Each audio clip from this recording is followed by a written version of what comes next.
Would like to welcome everyone to the April 23rd board meeting of the school board. Tonight on our agenda, I'm sorry, roll call to establish quorum, please. Mr. Rakestraw, welcome back. On tonight's roll call, Student Director Simmons, Student Director Vasquez, Director Lotta, Director Williams, Director Hutchinson, Director Barry. Yes. You're present, okay. Director Thompson? Present. Okay, Vice President Bachelor? Here. President Brohard? Here. Quorum present. Thank you. And can we have translation, Mr. Secha? Mr. Hollis, thank you. Yes, Madam President. For tonight, we have two languages available for live interpretation. They are Arabic and Spanish. We also have a translation closed caption feature available on Zoom that you can use by clicking the closed caption feature on your Zoom taskbar. With that, we will have the announcements for live interpretation. We will start with Arabic. I will lower all attendees' hands on Zoom. Please only raise your hand if you need the language that's being announced at this time, which is Arabic. And I will ask Ms. Saleh if you can come off of mute and give the interpretation announcement for Arabic. السلام عليكم ورحمة الله وبركاته. أهلا وسهلا بكم في اجتماع الليلة للحصول على الترجمة باللغة العربية. الرجاء اتباع التعليمات التالية. في أسفل الشاشة ابحث عن الدائرة على شكل الكرة الأرضية، اضغط عليها ثم اضغط على الترجمة واختر اللغة العربية. إذا كنت تستخدم الهواتف الذكية في أسفل الشاشة هناك 3 نقاط، عند كلمة مور اضغط عليها ثم على كلمة الترجمة واختر اللغة العربية. الرجاء كتم الصوت الأصلي لتستمع إلينا بوضوح. إن كنتم تحتاجون إلى الترجمة باللغة العربية فبإمكانكم الضغط على أيقونة اليد الصفراء لنتمكن من خدمتكم. شكرا. Arabic is done. Thank you, Ms. Saleh. Checking the attendees to see if there's any hands raised for Arabic interpretation. Seeing no hands raised, we will not start with Arabic interpretation at this time. Moving forward to Spanish, I will lower all attendees' hands on Zoom. Please only raise your hand if you need the language being announced at this time, which is Spanish. And I will ask Ms. Vargas if she can come off of mute and give the interpretation announcement for Spanish. Of course. Buenas noches, el equipo de intérpretes de OUSD le damos la bienvenida. Estamos ofreciendo interpretación simultánea al español y para esto necesitamos que nos avise si necesita usted el servicio. Esto lo puede hacer levantando la mano, ya sea en persona, levantando su mano, o por Zoom utilizando el icono de Raise Hand, que es la figura de una mano. Una vez que activen el servicio al español en Zoom, por favor, en la parte de abajo de la ventana del Zoom, pulse el símbolo del globo terráqueo que dice Interpretation y después pulse Spanish, o sea, español. Si no ve este globo terráqueo, busque los puntos suspensivos que dicen More. Púlselo, seleccione Language Interpretation y después Spanish. Una vez más, necesitamos que nos avise si necesita el servicio levantando su mano. Gracias. Spanish announcement is done. Thank you, Ms. Vargas. Checking the attendees on Zoom to see if there's any hands raised for Spanish interpretation. Seeing no hands, we will not start with any interpretation at this time. That concludes the first interpretation announcement for this meeting, and I pass it back to you, Mr. Rickstraw. Madam President, the first interpretation availability and offer has been completed. Thank you. Tonight in closed session, we will discuss labor matters, D1 24-1926, conference with labor negotiators. Legal matters, D2 240436, conference with legal counsel, existing litigation. D3 25-1051, conference with legal counsel, anticipated litigation. D4 25-1057, conference with legal counsel, anticipated litigation. And D5 25-1058, conference with legal counsel, anticipated litigation. We will also discuss public employee matters, D6 250943, public employment, discipline, dismissal, and release. And pupil matters, D7 250990, expulsion student S, D8, 250991, expulsion student T. We will now have public comments on closed agenda items. And do we have any speakers? Yes, for the closed session items, we have Sheila Haynes and Osal Olabala. Okay, 2 minutes each, please.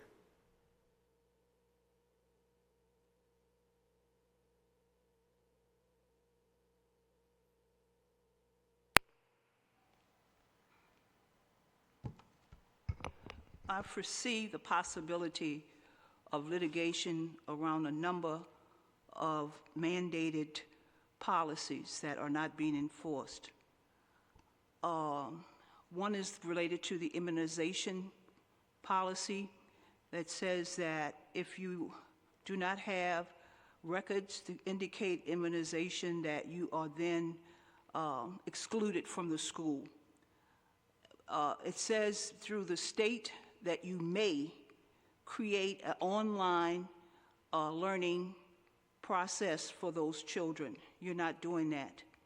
And you need to explain why you're not, because there's too many children who are out of school for long periods of times because they have not produced vaccination records. The least you can do is investigate what this looks like in terms of numbers and how it's being followed or not followed.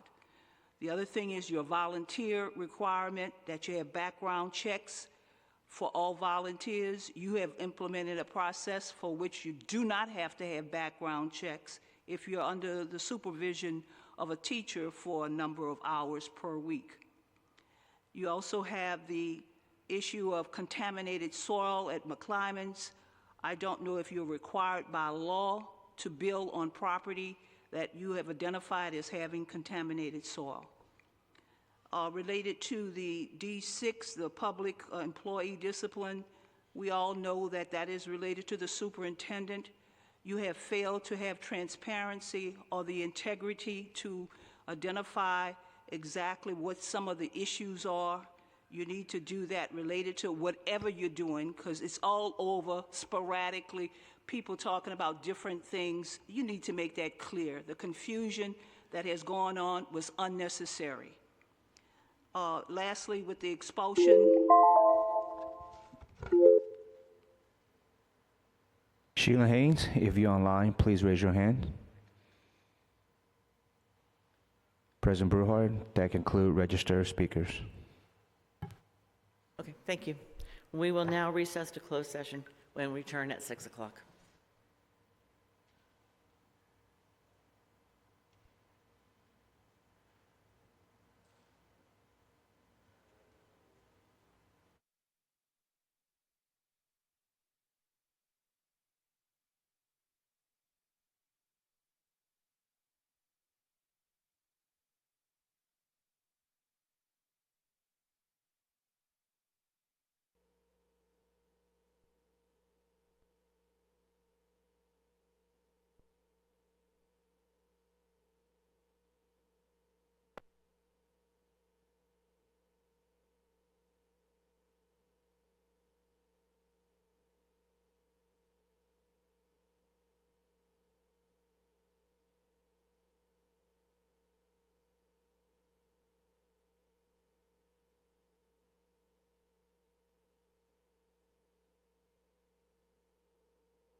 I want to welcome everyone to the open session of the 423 General Board meeting. Mr. Rakestraw, can we have a roll call to establish quorum, please? Yes. On the roll call to establish quorum, Student Director Simmons. Here.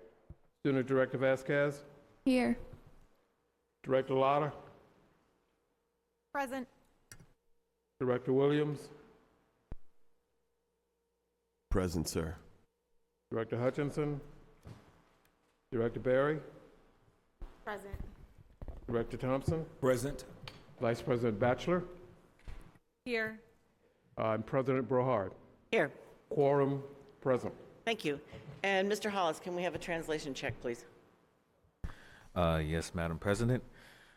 For tonight's meeting, we have two languages available for live interpretation. They are Arabic and Spanish. We also have a translation closed caption feature available on Zoom that you can use by clicking the closed caption icon on your Zoom taskbar. With that, we will move on to the announcements for live interpretation. We will start with Arabic. I will lower all attendees' hands on Zoom. Please only raise your hand if you need the language that's being announced currently, which is Arabic. Also, if you are in person and you need a translation laptop, you can see the text in the back of the great room with their hand raised for a translation laptop. With that, I will ask Ms. Abdi if she can come off of mute and give the translation announcement for Arabic. Yes. السلام عليكم ورحمة الله وبركاته. للحصول على الترجمة باللغة العربية الرجاء اتباع التعليمات والإرشادات التالية. في الشاشة ابحث عن الدائرة على شكل الكرة الأرضية. اضغط عليها ثم اختار كلمة الترجمة واختار اللغة العربية. أما إذا كنتم تستخدمون الأجهزة الذكية هناك 3 نقاط في أسفل الشاشة عند كلمة remote. اضغط عليها ثم اختار كلمة الترجمة واختار اللغة العربية. الرجاء كتم الصوت الأصلي حتى تستمع إلينا بوضوح. أما إذا أنتم متواجدين في طريق الزوم هناك خاصية رفع اليد السفلى. اضغط عليها وسنقوم بخدمتكم. أما إذا أنتم متواجدون في قاعة الاجتماع هناك أجهزة متوفرة. ما عليك إلا ترفع يدك وسيقوم شخص بتوفير هذه الأجهزة لك. وشكرا.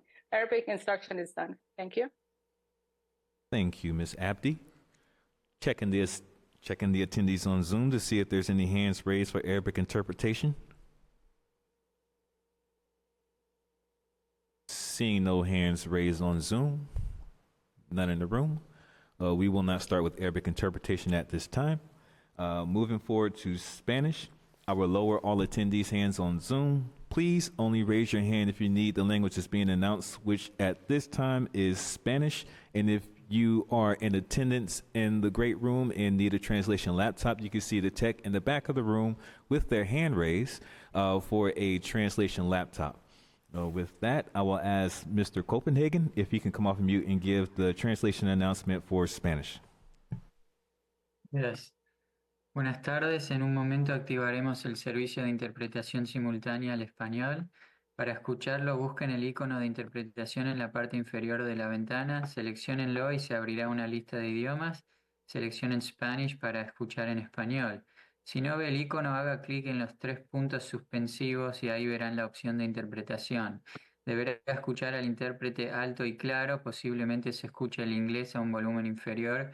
Si por alguna razón el audio en ambos idiomas está al mismo nivel, desconéctese y vuelva a ingresar a la reunión. Para saber si hay personas en la reunión que necesitan el servicio, por favor levanten la mano virtual en este momento o escriban en el chat que necesitan interpretación. Si nadie pide el servicio de esta manera, no se prestará durante la primera parte de la agenda. Para los que están presentes en persona, si necesitan interpretación al español, hay computadoras disponibles en el auditorio para que puedan acceder al servicio. Muchas gracias. Thank you. Thank you, Mr. Copenhagen. Checking the attendees on Zoom to see if there's any hands raised for Spanish interpretation. Seeing no hands raised on Zoom and no hands in the room, we will not start with any interpretation at this time. That concludes this translation. Oh, we have one for Spanish?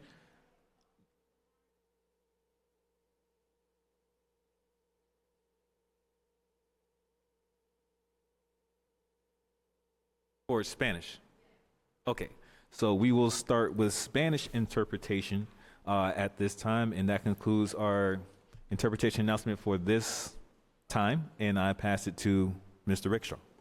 Madam President, the second roll call need for interpretation check has been completed. Thank you, Mr. Rakestraw. Before we begin, I'd like to emphasize the importance of respectful decorum, communication, and engagement at our board meetings. The work of the board is serious business and impacts the everyday experiences of our students, our families, and our communities. In the interest of time, there will be time, I'm sorry, there will be, time for public comment. The closed session was completed earlier after special orders of the day, and then all non-agenda items within the subject matter jurisdiction of the district, after the adoption of the pupil discipline consent report, and after adoption of the general consent report, adoption of the general consent report facilities. Please be aware that in compliance with the Brown Act, board members may not respond to comments during issues that are not on our posted agenda for tonight. Thank you. Report out of closed session for April 23rd, 2025. Labor matters. On item D1, number 24-1926, conference with labor negotiators. The board gave direction in this matter, and the motion was passed by a vote. The vote gave direction in this matter. There was no vote. Sorry. Legal matters. On item D2, number 240436, conference with legal counsel, existing litigation. The board gave direction on this matter. The motion by Director Latta, second by Director Thompson, and the vote was 6-0. Vice President Batchelor recused herself. On item D3, number 25-1051, conference with legal counsel, anticipated litigation, the board gave direction on this matter. On item D4, number 25-1057, conference with legal counsel, anticipated litigation, motion by President Brohard, seconded by Director Thompson, vote 7-0. On item D5, number 25-1058, conference with legal counsel, anticipated litigation, the board approved a settlement in this matter, motion by President Brohard, seconded by Director Thompson, vote in favor 6-0, absent Director Williams. On public employee matters, on item D6, 25-0943, public employment, discipline, dismissal, and release. The board took action to approve a voluntary separation agreement with Superintendent Kyla Johnson-Trammel. Motion by Vice President Batchelor, second by Director Latta, vote in favor 4-3. Pupil matters. On item D7 and D8, the board heard these matters and will vote on the matters in public in section K on the agenda. At this time, are there any modifications to the agenda? Okay. I have a few, but go ahead. I want to withdraw item L 3925-1079, tentative agreement between the district and AFSCME Local 57. I want to move item N, student report, to after the special orders of the day, and move item T, the superintendent's report, after the student report. Are there any other changes to the agenda? Yes, Madam President, there is another change. There's a withdrawal. The item is M.-2, 250672. This is found on PDF page 48 of the agenda. This is being withdrawn at the request of the administration. Yes, M.-2, 250672. Yes, yes. This is the agreement for Inspector of Record Services for Construction Antonio at Roosevelt Middle School.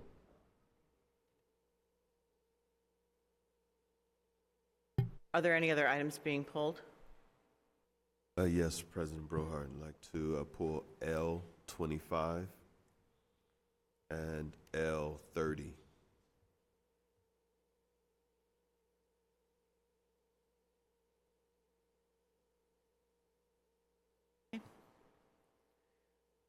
All right, if there are no other items. We have today, I think, something that the district is very proud to celebrate. For those of us who were teaching in the early 2000s when the district went under state receivership, it was a very difficult time to be teaching, and as of this June, we will be leaving we will have total local control of our district. I want to give a special shout out to the person at the dais, Ms. Lisa Grant Dawson and Dr. Kyla Johnson-Trammel. I think the leadership in getting us out of receivership, I can't say enough about how proud I am. Excuse me. So I'm going to give Ms. Lisa Grant Dawson the dais and the chance to explain the fiscal audit. Thank you. Good evening, Governing Board, President Brohart, directors, as well as community members. We are very excited to share that the work that has actually been going on for 22 years, but with a different strategy and level of intensity over the last 5 years, to be able to give the district its own local control and return that control after 22 years of being under state and county receivership with changes in legislation. The board agenda has the summary essentially of what that strategy was and what those key inputs were, to include the board and the district understanding where we were with the loan payment, where we were with various components. And one of the key things that was resounding for me when I arrived was how much people felt that they didn't know or weren't informed about. So part of this started with a reminder at that time that we were 5 years away from paying the loan payment off. That led to additional discussion and strategy about how. So again, time and an amortization schedule as far as a loan payment was going to get you to the end of it. Just like anything that you borrow, you'll get to the end of it. But it's really how you come out that is important and was a key area of focus for the superintendent and I and several board leaders who continue to champion not only this effort, but overall the partnership to exit state receivership. So with that, we have with us Caroline Larson, who is joining us via Zoom. She is a CPA from Eide Bailly. We issued an RFP, a request for proposals for this to be done. The the California Education Code requires that a district has a fiscal systems audit prior to you paying your last loan payment. So she is going to review the report that in her evaluation of the district and the recommendation therein. In addition to that, with the cover sheet, though not specifically covered in the audit report, the other coinciding component with the strategy was that the district would pay its loan payment off 1 year early. So our last loan payment was scheduled for June of 2026. And we developed a strategy to pay that off 1 year early, so therefore exiting in June of 2025. So that is also coinciding with this effort.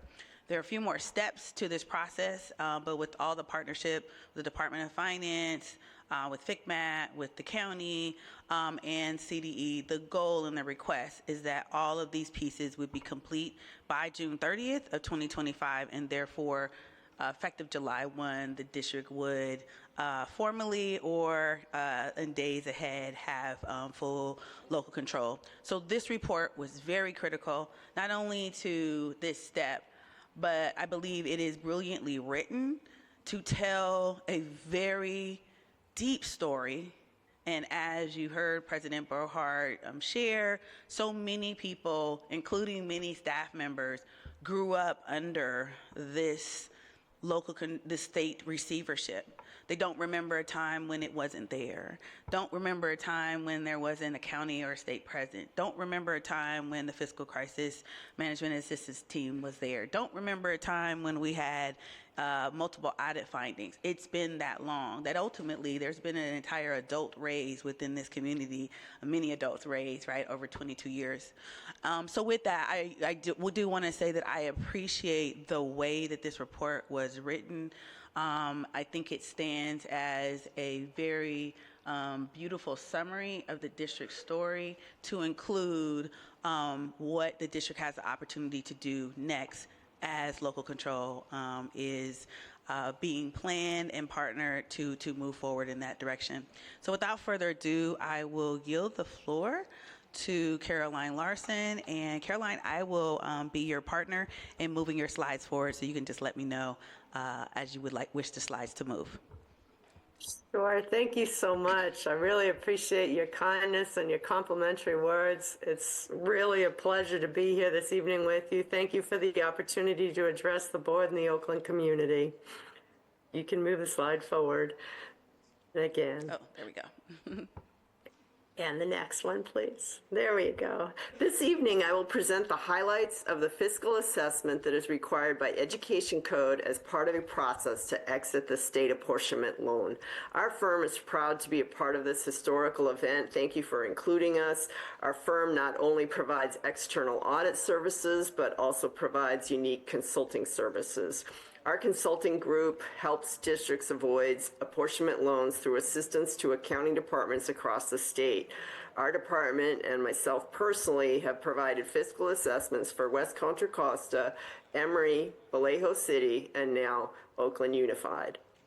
Each assessment was unique and has been tailored specifically to each district. Each report reveals areas of strength and areas for growth. Our firm worked with Superintendent Johnson-Trammel and Chief Business Official Grant Dawson since October to deeply understand the district. In the coming weeks, the district will be expected to act on the report findings and to interact with its oversight agencies to come to a disposition of next steps. This report is but one step in a multi-step journey. Let's pause a moment to celebrate the successes of the district. Our report specifically calls out fiscally responsible actions. It is important to document the positive so that these actions continue. Many times when the positive is not acknowledged, it is either taken for granted or unknowingly unraveled. The consistent leadership and the relationship of collaboration and support between the superintendent, the chief business official, and the interim chief financial officer is a key component of fiscal well-being. Our firm also noticed a high degree of insight that Oakland Unified employees have for the issues and culture at both the macro and micro levels. Superintendent Johnson-Trammel is to be commended for keeping a focus on fiscal stability despite many challenges and pressures, external and internal, to the district during her term. Stable relationships throughout the various levels of the executive cabinet and its support personnel have only recently been achieved within the past 5 years. Stability and competence are the reason the district can build systems that were not present at the time of the bankruptcy. Our firm created a list of observable habits of districts that do not place themselves in harm's way, one of which is the ability to respond to audits and to be audited.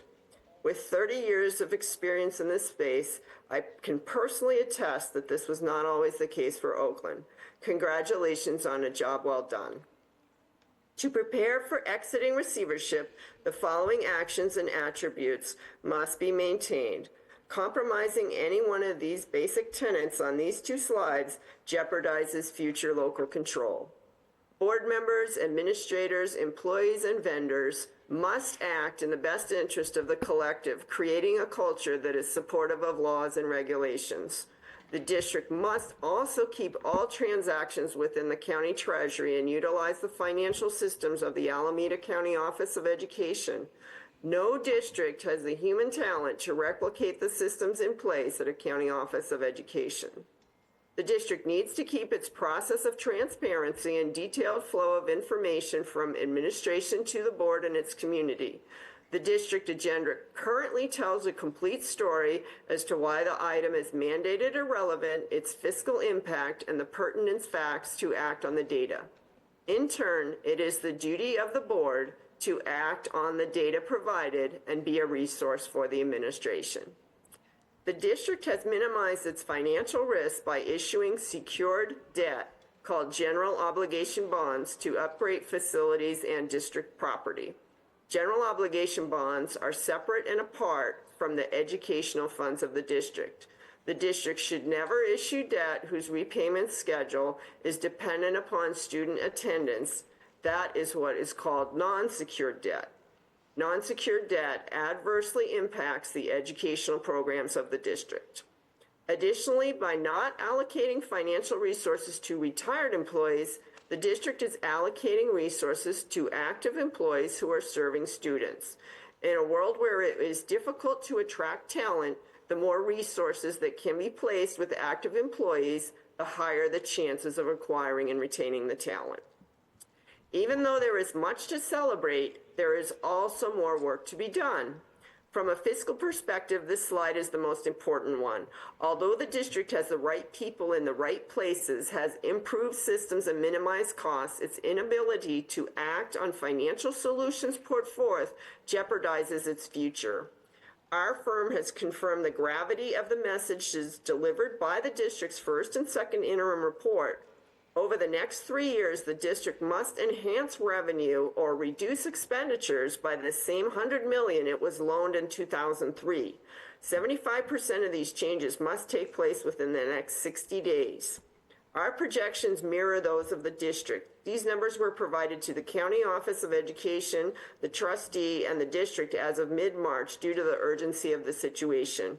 This presentation is taking place 1 month early due to the gravity of the situation. Why is this so hard? In the 1990s, Oakland Unified began correcting overcrowding and student performance issues by welcoming the small school and charter movement. The model was financially unsustainable at the time of the 2003 bankruptcy, yet the implementation continued. The public, educational visionaries, and wealthy investors encouraged the concepts from the 1990s through 2010. The ideas may be sound, but the structure requires more financial support than ongoing funds provide. All the risks that caused the bankruptcy have been mitigated except for the small school concept and student attendance. The district must address these items with vigor to maintain local control. These are the items to concentrate on. Oakland is operating the most schools per pupil in the state. 25% of student enrollment has been diverted from the district to charter school enrollment. The state, County Office of Education, and the district have authorized 37 charters as of 2024-25. Oakland was already on this path as early as 2003 by authorizing 20 charters. Oakland Unified is one of the largest charter authorizers in the state. Oakland students are also not enrolling in the district middle schools, making other choices for education at this juncture. And also another area to concentrate on is Oakland Unified student attendance is far below the state averages needed to be financially successful. As of the bankruptcy, the district had already opened as many schools as needed to be financially solvent. Yet due to pressure from inside and outside the district, it doubled its number of sites, making the financial situation even more tenuous. This slide provides a visual of the sheer number of charters, with the state authorized one in purple, the county authorized ones in blue, and the district authorized ones in gray. This slide visually shows the concentration of schools. This slide ranks the number of schools by the number of students. Oakland ranks number 1, ahead of all other regions and types of entities. Of the largest schools in the state, Oakland averages 424 students per site, regardless of type. Oakland Unified operates as if it is one of the largest districts in the state with a very decentralized approach. A decentralized operation fails to achieve the necessary economies of scale in purchasing, facilities management, and overall administration. As Superintendent Johnson-Trammel has shared many times, Oakland's challenges are no different than those of any other urban district nationwide. The district shares challenges with all types of districts within California. An Oakland 9% enrollment decline over the past 7 years Although favorable compared to Los Angeles Unified's 24% decline, it lags behind some destination districts that show 15 to 20% growth. A positive trend for Oakland is that primary grade enrollment is exceeding graduating senior enrollment. However, Oakland Unified is unable to retain primary school enrollment at the middle school level, thus losing the potential for sustainability. When students promote from grade 5 to grade 6, the district is losing about 700 students per year. Charter school students promote and enroll at higher rates in the charter middle schools and high schools than the district middle and high schools. The charters are showing gains of 450 students per year. The data demonstrates that the charters are not the only reason for the shift. Other factors must be in play as students are leaving at a pace of 700 per year and shifting to charters at 450 students per year. This slide shows, I think we're one slide ahead at the moment. There we go. The slide shows the constant stable percentage of 75% of available students choosing Oakland Unified and 25% choosing charters, despite the overall decline in enrollment in both districts and charters. This slide shows only 2 districts have more charter competition than Oakland: LA Unified and Twin Rivers. To understand the magnitude of the amount of site and charters the districts must oversee, only 10 of the 58 counties have more charters in total than Oakland. Oakland is creating more responsibility and more complexity than most districts, diverting attention from the educational program of its own students and increasing administration and legal costs. K-12 financial experts agree that the following sizes are optimal for schools: 500 students per elementary site, about 800 middle school students per site, and approximately 1,500 students per comprehensive high school. However, only 6 Oakland sites operate above these optimal financial metrics. Administrative costs, utilities, and insurance costs escalate with the number of sites.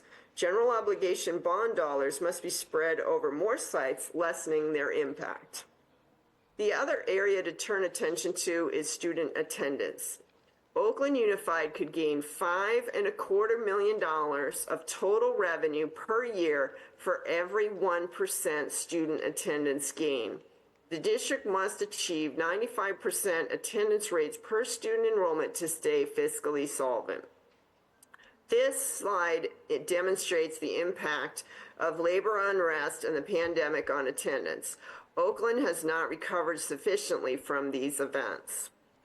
Again, the district cannot lose more than 5 cents on every dollar. Attendance under 95% is not a fiscally sustainable model. Our firm has provided detailed analysis of every grade and site for fall and spring for the district to address areas of attendance weakness. The previous slide was for regular program attendance. This slide is for special education attendance. Special education attendance pre-pandemic used to be an area of strength for California districts. Post-pandemic, it is an area to strengthen. In conclusion, the district is in its strongest historical position to depart receivership with respect to process, procedures, and leadership. However, the district must do the following: increase student attendance, address the number of sites and charters it supervises, recapture students from competition. The other solutions are insufficient and incomplete. The district must reimagine itself to operate within the financial model of California public schools. Again, thank you very much, Oakland team. I appreciate your courtesy and attendance, and I welcome any questions.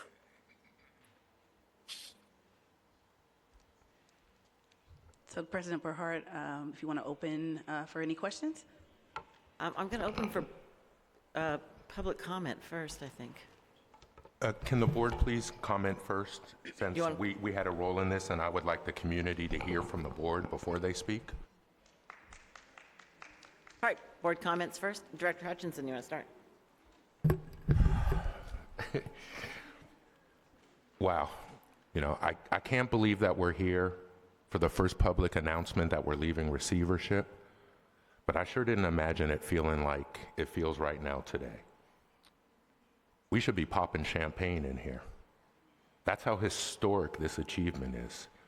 And when I first joined the board a little over 4 years ago, didn't think we could ever get to this point, let alone get here earlier than we even planned. And it is the saddest of ironies that on the same day we're announcing this historic accomplishment of paying off the biggest state loan in California history. After 22 years, when we see the districts around us going into the tank, and we maneuvered our way out of the darkness. Of course, we wouldn't have been able to do that without Dr. Kyla Johnson-Trammel.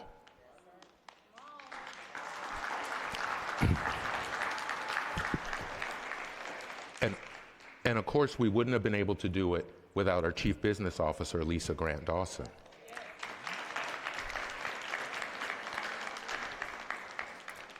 And I could have never imagined, at the same time we were announcing leaving receivership, at the same meeting, a majority of the school board would vote to remove our superintendent.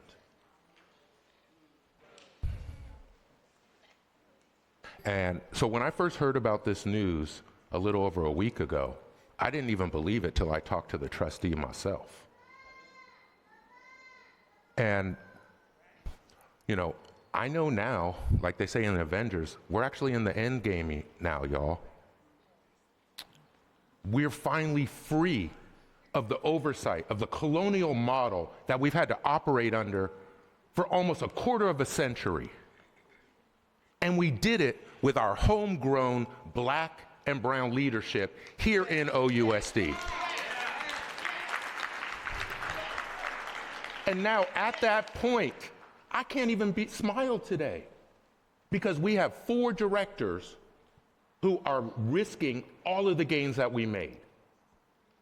Forcing out the superintendent, and don't be confused, the reason she's getting a payout is because she didn't resign. This wasn't her plan. It hasn't been decided, just like the other votes that happen in closed session. Now, this is now a fight, y'all, because I don't know how we reopen our schools in August with what they're doing now.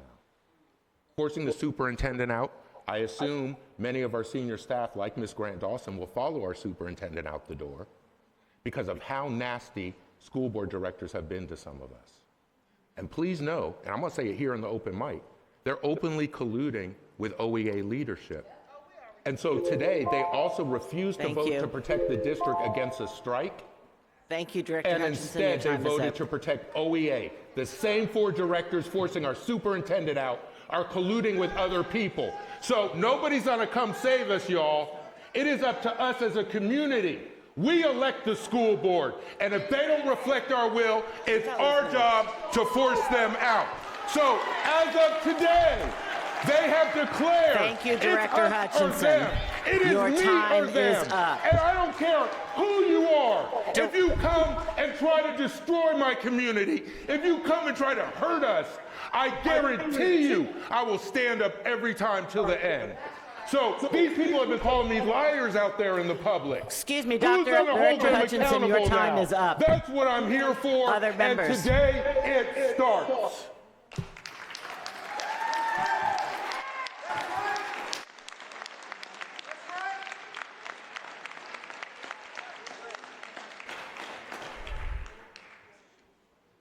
I want to appreciate a really thorough auditing comment. I got a lot from this. I understand those remarks were directed at me. It's fine. Excuse me. Now, and when election time comes, that can happen. But what I would like to really I'd like to ask the question, I guess. There were some things in here that I thought were really thorough. I thought the memo was as thorough. I got through, highlighted all of it under there. I think, again, as someone who taught, whose kid went to school during her whole time, as many of the people in our community has, that to leave this right now is huge. And I think, again, so some of the questions I had, I wanted to just double check on some of these things. To me, I thought Bailey was very clear on charters. And the number, when I looked at the number of charters, that we have 27 charters and we have 80 schools, that number was really shocking to me. And I think, again, in terms of our enrollment, I know there are people here tonight from a charter school, and I can appreciate their comments, but this really has been something detrimental to our district. And I'm not sure how to work together on that, but I think those numbers don't lie. I think the other thing that was really interesting to me, and I thought a lot about this, was the thing that Oakland thinks of itself as the top 7 school districts, and even if we got all the charter people back, students back, we still would not be in that top 7. So I think as I started to think about our resources, I started to think about, we can't spend like we're LA Unified. We're not LA Unified, as much as I would like to, think about that. So I really appreciated particularly the things we had to think about as potential risks. I think as we go forward in our budget work, I'm really keeping those things in mind, and I appreciated the way that they were clearly laid out, and your explanation tonight, Ms. Carolyn, your last name. So again, I really appreciate this, and I think this really sets the tone for our work forward in our budget work and in setting our priorities. So thank you.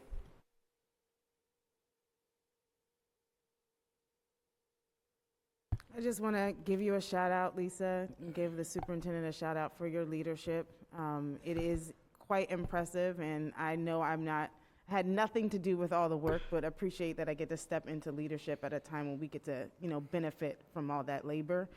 I know it was not the mandate of the auditor's report to do this, so this is not a critique. I'm naming it just for the record, for the benefit of my colleagues, that I noticed that in the report, over 100 pages long, that student outcomes isn't really addressed explicitly, right? And so as we move into work planning and establishing the budget for 26-27, that rooting some of the future decisions, all of our future decisions and students and outcomes and how we want to leverage resources to improve outcomes is going to be really important. We have the opportunity to take a step back and do that.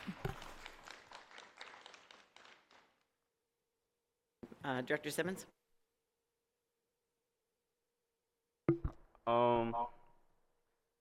I've known Miss Johnson-Trammel for a while. Through her son, we went to middle school together.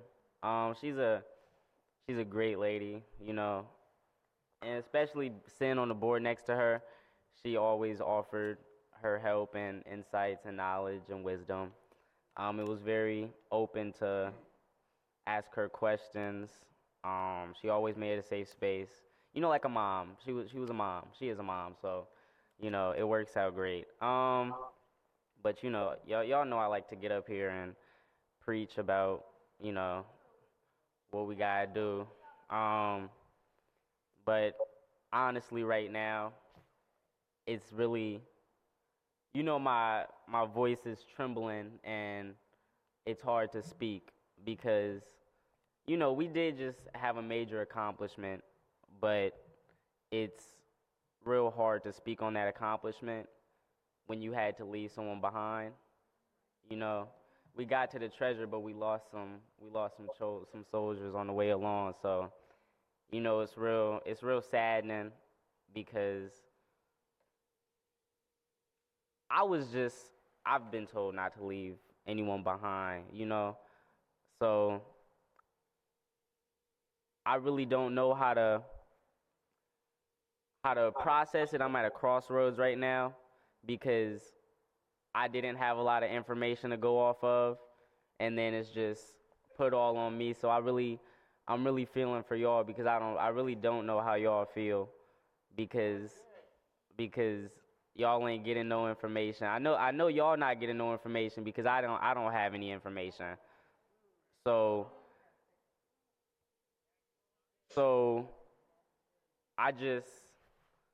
I want y'all to know that the student directors we right there with y'all.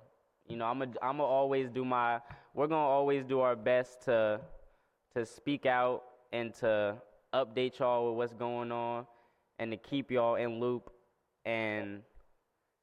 But we really do have to find a better way of communicating. And there is a lot of stuff that goes on behind that you know, they might use it as an excuse as to not tell our community, but we wouldn't be here without our community. So it just don't feel, it's not fair, you know? So I'm gonna just leave it there, but I'm really feeling for y'all right now.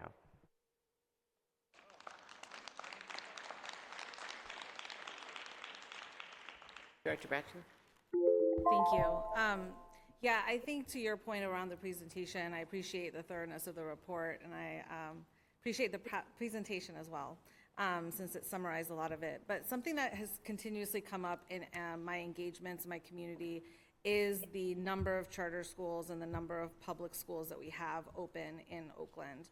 And to really see it in this report, really thinking about the slide that said if we had the current Oakland School District and charter enrollment combined, we would be at a higher rate than 45,000 students that we had in school year 2003 when we went into receivership.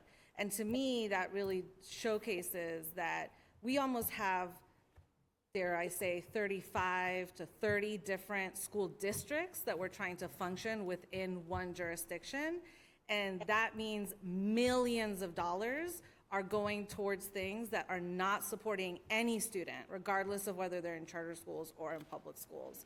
So to me, that's really a calling to figure out how do we ensure that those public dollars, those are taxpayer, my dollars, all of our dollars, are being used in the most strategic way to support every single one of our students in Oakland. And having 35 different systems within one jurisdiction just does not have that sentiment in mind. That doesn't include the amount of attrition that we lose or the amount of folks that we lose to Berkeley, to San Leandro, to Alameda, and to charters in those districts and in those areas as well. So it's really concerning to me because I know when I talked to folks in my neighborhood, when Parker closed, they sent their kids to San Leandro. They were like, I'm done with y'all. Y'all are a mess. I can't do this. So I know that we're losing students not only to, as the presentation said, our competing charters, but also now that we are having low enrollment throughout California, specifically in the Bay Area, because of the cost of living, because there is lack of housing, because there is like income insecurity amongst our immigrant communities, because of the Trump administration and everything the federal government is doing, that is going to be making it even more difficult to establish the enrollment and attendance that we need to. So I think Director Brohart and I, in our meeting with Senator Jesse Araguin, really expressed upon them that we need to move from a attendance and enrollment to like give us the money for our enrollment. Because that is really, really key. We cannot do any of the work that you are asking us to do as LEAs if we do not have the funds to actually go grab those students and bring them into our classrooms and make sure that they are learning. And so, again, I think those things are really the things that came out to me in this report and are things that I've continuously heard from members of my community that have engaged with me. Dr. Moore. Thank you, President Brohart. I just wanted to first begin by thanking Ms. Larson and her team for putting together this report. Secondly, wanted to publicly appreciate CBO Grant Dawson for not only your expertise, but just your thoughtful leadership over the course of the 5 years that you've been here with the district. And of course, to appreciate Superintendent Dr. Johnson-Trammel, who's not here with us tonight on a pre-scheduled commitment. I wanted to share the report is 88 pages dense, and so I wanted to just share 4 key highlights from the report that I feel like are important to just articulate out loud. And there's a message on our website that talks about some of those main points too. So The first key finding is that the district is in its best fiscal condition in 22 years, including a reliable general ledger and budget practices and minimal audit findings, plus the use of county treasury and financial systems. The second is stable leadership with the same superintendent and Dr. Johnson-Trammel since 2017, along with our Chief Business Officer, Lisa Grant Dawson, and her accounting team. The third is no risky financial practices, especially no non-voter approved debt, no post-retirement health benefits, no excessive executive perks, and no self-dealing. And then the last one is effective community engagement and responsible bond issuance. So just wanted to make sure that some of those key findings were elevated from the report. So thank you again. Are there any other board comments? Director Williams? Sure. Just want to say, Ms. Larson, thank you, and Ms. Grant Dawson, thank you, and Superintendent, thank you for the work that you've been doing over the years that you've been here. Just want to thank you again for just being so thorough and using this audit report as a way of giving us an overall view of the district.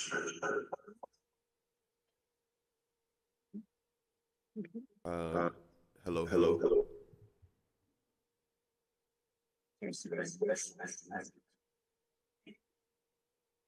How we doing? Okay. Thank you very much. Thank you.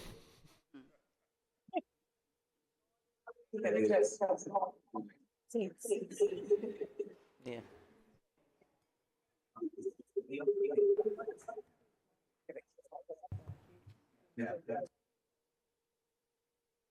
Oh. Did you want to continue?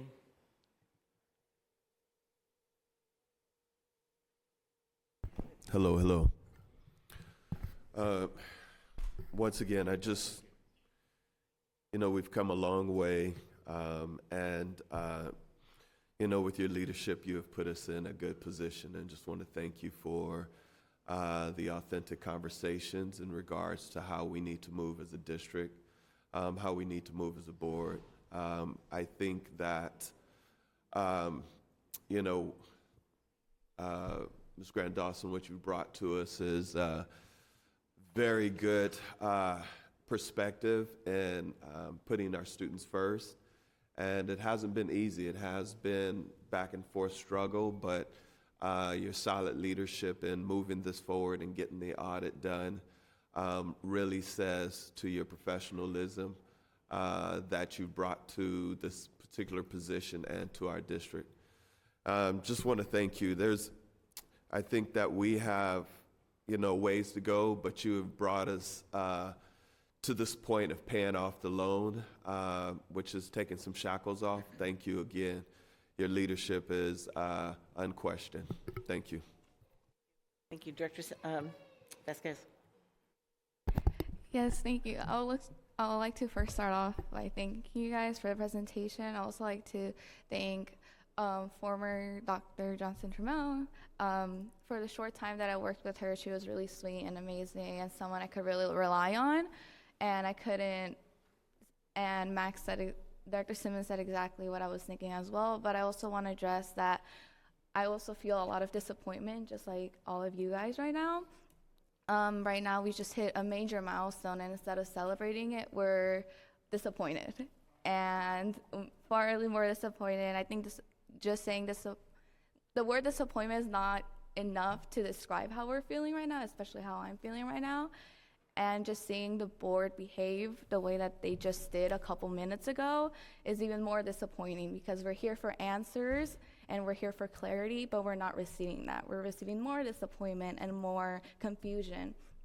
So just my ask is for not just clarity for this, not just the student directors, because we don't have a lot of information to work on and also to report back on the students, but also just more maturity in a way, and just how you all are interacting with each other. Like I said, we're all confused and we're all wanting answers, and the more we see you guys interact with each other and just not really respecting each other, it just doesn't help all of us at all.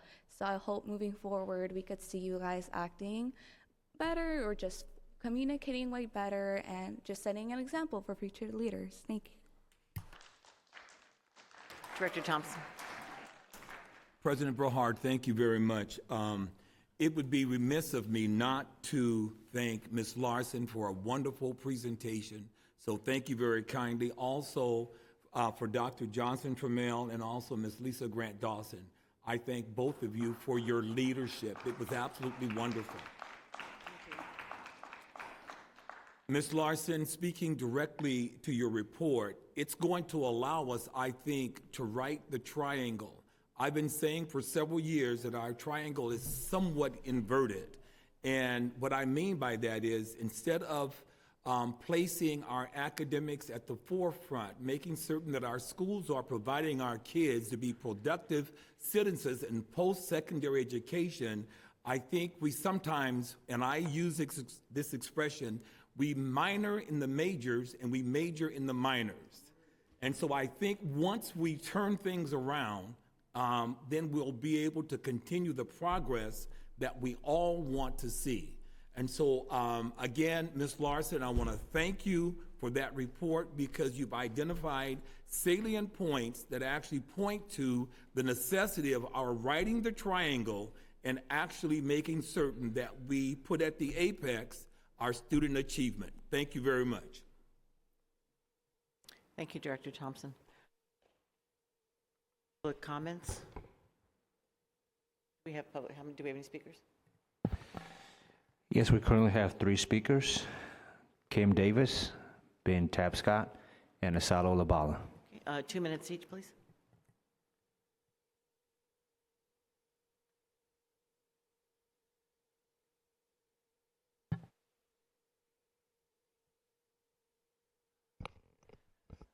First, I want to repeat that a lot is going on. Oh, it's not on? It's on? It's the result of the superintendent's work.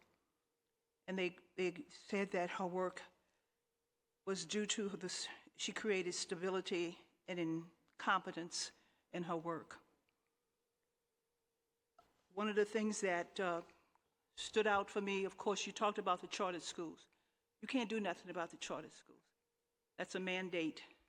You have no ability to do anything, but you can do something about the recognitions that you have too many buildings. You have to do something about that. You have over 20 schools with 300 students or less. You have to do something about that. I saw in the document that you're dealing with $72.5 million, and you have to do something to eliminate that. And next year, then I was concerned with the federal revenue of over $53 million. We know we possibly are not going to get that because you are a sanctuary city and they're targeting sanctuary cities. I don't understand the indirect 25-26, a deficit of $12,563,578. Somebody needs to explain to me what does it mean by saying indirect funds. What does that mean for the public to understand, please? You need to have some more accountability as it relates to how you approve agenda items. You have an agenda item for which you are putting money into a school that has 300 and something students tonight. You can't be investing in schools with 300 students or less. But you're doing that tonight, and I'll identify it when we get to the consent agenda. Thank you. Next speaker, please. I don't understand what's going on. I don't understand it. Because just a short while ago, you extended her contract, gave her a raise, and then you're going to go up there and discriminate and get rid of her? It doesn't make any sense. And I'll tell you one thing, I'm going to call for a team out here to get rid of you, Jennifer. We can recall you. We can recall you. You should be ashamed of yourself. And the other four of you, Valerie, I don't understand it. I don't understand. All the work, we disagreed on a lot. That woman worked hard to get us where we are. And to just dismiss her, I don't understand it. And it doesn't smell good or look good. And you should be ashamed of yourself.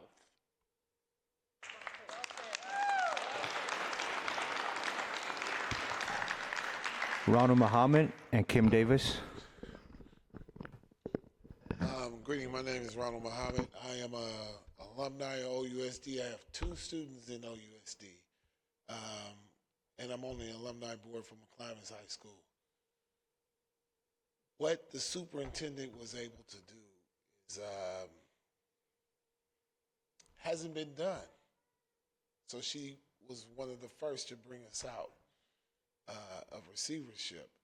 And then to have her to be in a hostile situation to where there's a parting of the ways, I think that you're cutting your face off to spite your nose, not cutting your nose off to spite your face. You're killing your whole self. Everyone talks about her income she was receiving from the district, but you never talked about what she was bringing in. The sales force, the chase, the warriors, the eat, learn, play. So her income is really minimum to what she brought in. She didn't have anything egregious on her record. She didn't steal money. She didn't have any sexual anything that should be dismissive. This doesn't seem right. This is the definition of an oxymoron. This is a paradox. This is a statement that contradicts itself. Congratulations, you're fired. That don't make sense. What kind of shit, what kind of stuff is that? It makes no sense at all. But as a representative, you should represent the people and not your own thoughts. So that means you must have went to the people, I don't know what people that would be, and talked to us first, and then you were to convey our thoughts. That's what you do as our representative, or you're doing your own thing. And this just doesn't go well.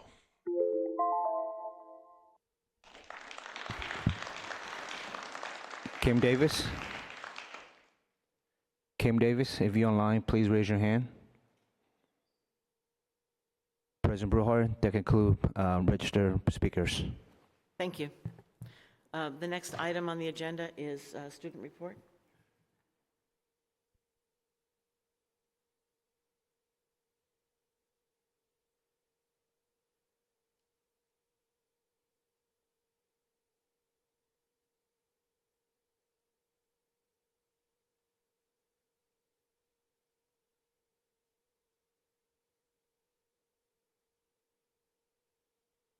Thank you. Good evening to all the community members, students, teachers, board members. Here's our student director report for today. So we'll be going over student voice. We'll be talking about the Oakland Youth Vote delegation meeting, student leadership at Fremont High School and their Arab American Heritage Month celebration and student events. We're going to be covering our Youth Action Summit that happened last week on Thursday. So for student voice, the Oakland Youth Vote, students met with President Brohart and shared updates on the Oakland Youth Vote implementation after their first youth voting this past year. They asked questions and tried to learn more about the school board and how OUSD plans supporting youth voting in the future, as this was the first time the youth were able to vote and vote for the upcoming district leaders.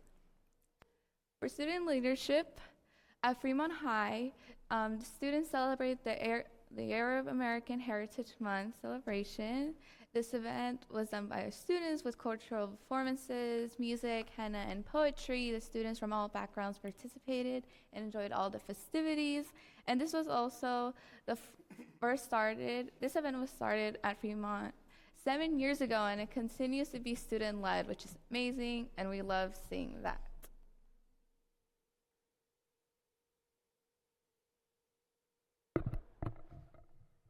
Hi, everybody.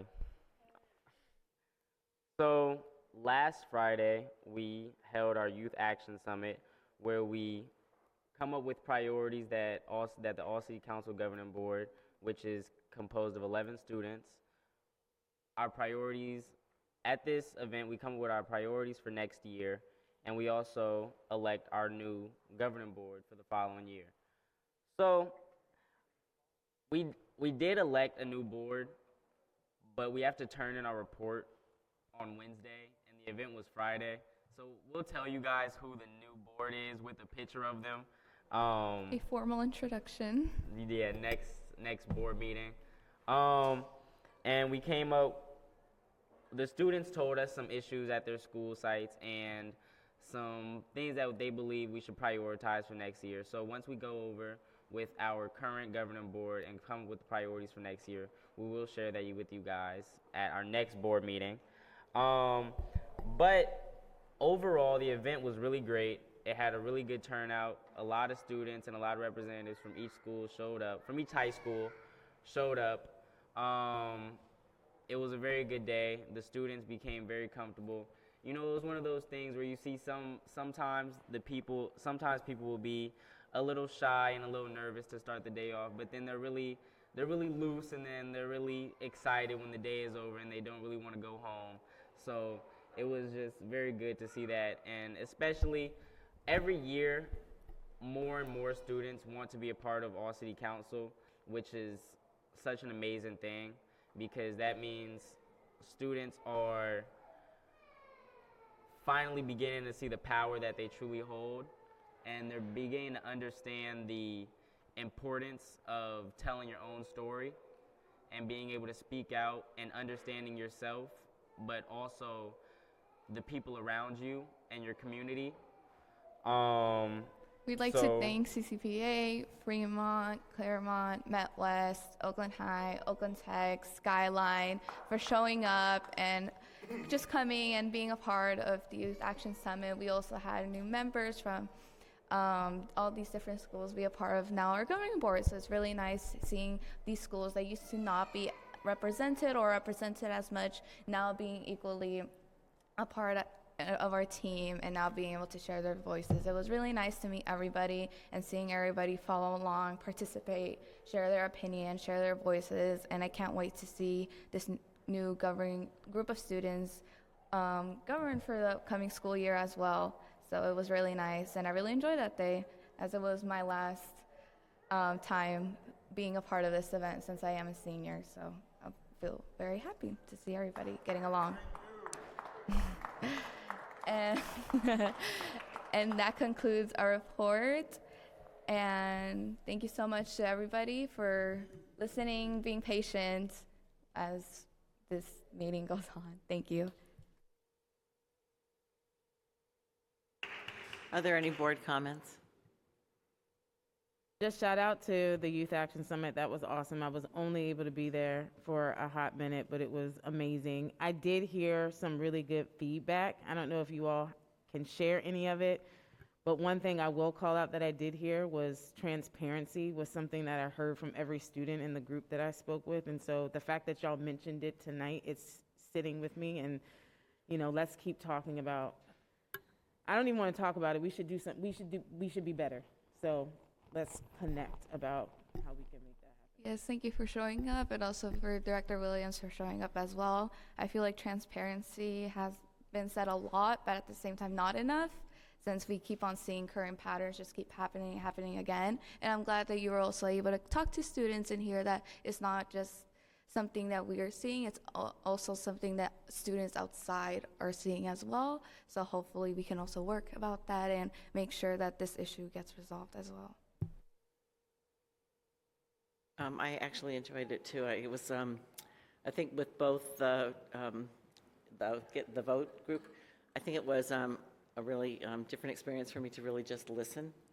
And I think that just hearing what the students were saying, the issues they were talking about, and just their real honesty with that in the small group. I also liked the walkthrough, the gallery thing of the different events that were, different movements that were student-led. I thought was also really good, so, and I appreciate it. And then congratulations on your end of year, moving on to college. Thank you, and also thank you so much for coming to the Youth Action Summit as well. Thank you. I first want to start off by apologizing for missing the ACC meeting. I don't know what happened in my schedule, but I was unable to attend with Director Brohard, which was my plan. I do want to give Fremont a huge shout out. I was honored to speak at the Arab American Heritage Month celebration. It was such a wonderful event with a diverse group of students. And there were middle schoolers, high school students, which I thought was really great. And then they were enjoying music, dance, performances, food. I want to give Sana a big shout out. They have some amazing chai that I was able to try out, and I have purchased much of it. And one of the best things that I saw there was the showcase of the robotics team. They were able to take down a wall with their robotics that they had created, and it was just like such a beautiful, joyful experience. And I want to thank the students and their adult allies for continuing to host events like that at our school sites. And I look forward to many more events like that throughout the next year.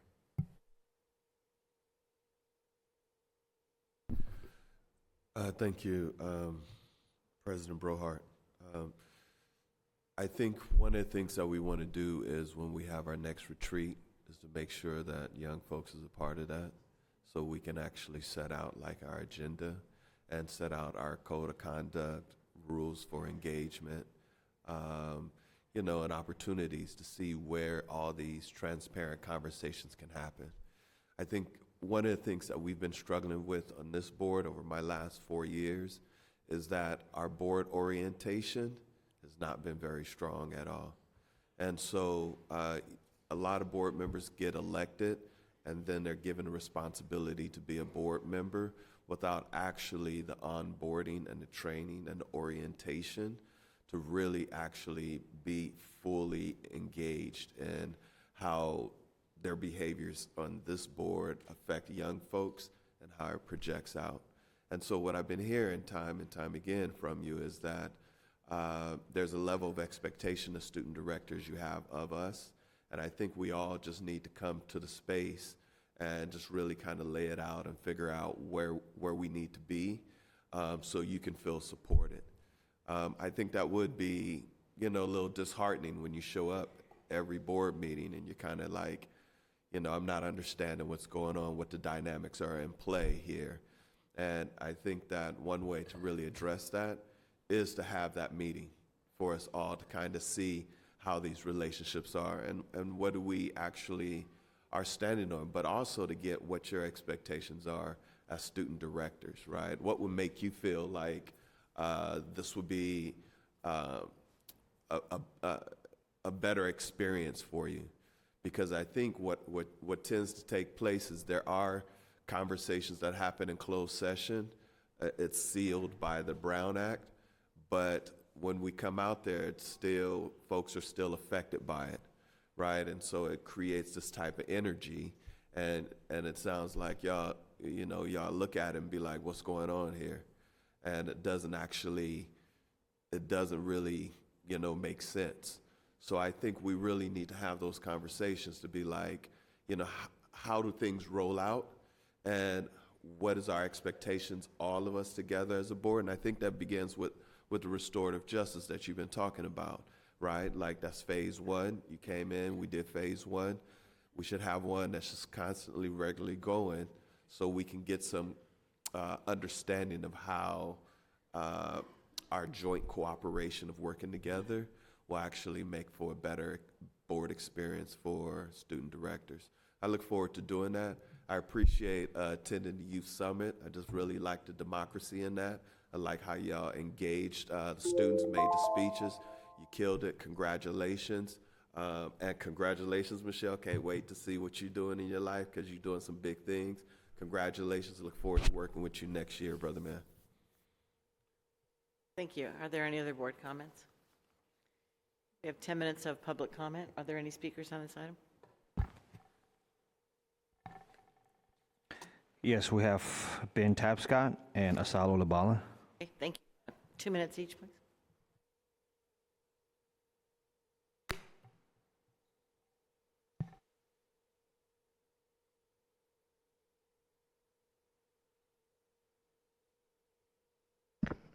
I want to know why Preston Thomas hasn't been fired. He knew about lead in the water. 40 schools.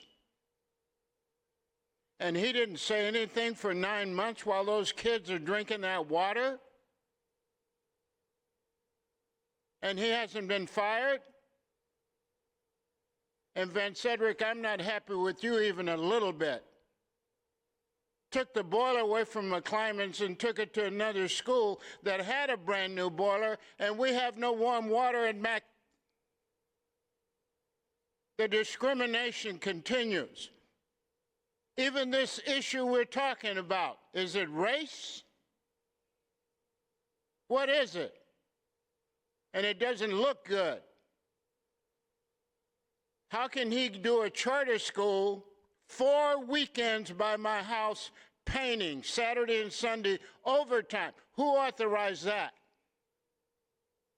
And we got a black garbage bag over a drinking fountain for 2 months, Saturday and Sunday. And it goes on and on. You have closed 7 schools.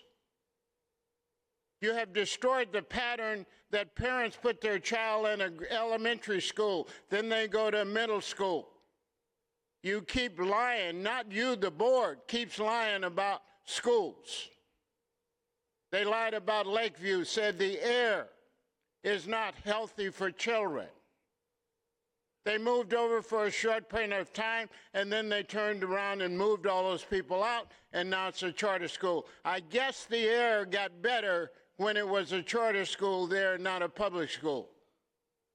How do you close 7 schools in one part of the city? 7.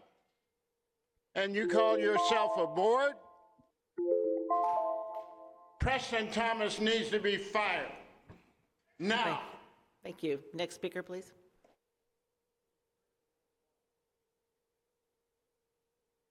Yeah, next speaker, Asalo Labala. She said no. Okay. Is there anyone else? Yeah, that concludes public speakers. Thank you. Okay, the next item is the superintendent's report, and Dr. Moore, who is filling in for the superintendent, will be giving that report along with, I believe, some guest speakers. Thank you, President Brohart. Good evening, board, community, staff. Beginning this evening through the next 4 board meetings and superintendent reports, we will be having some updates presented by our network superintendent leadership teams. Each of those teams will have about 7 minutes to present. They'll present together, so there'll be one presentation followed by another, and then followed by board comment and question. So tonight, we're pleased to welcome our Network 3 and our middle school network team. And so at the podium, we have Dr. Monica Thomas, Deputy Chief of Continuous School Improvement, and Kate Sugarman, our Deputy Network Superintendent of Network 3. And then we'll have Cliff Hong, our middle school network superintendent, following that. So we'll go ahead and kick it over to you. Would you like the Maxine line?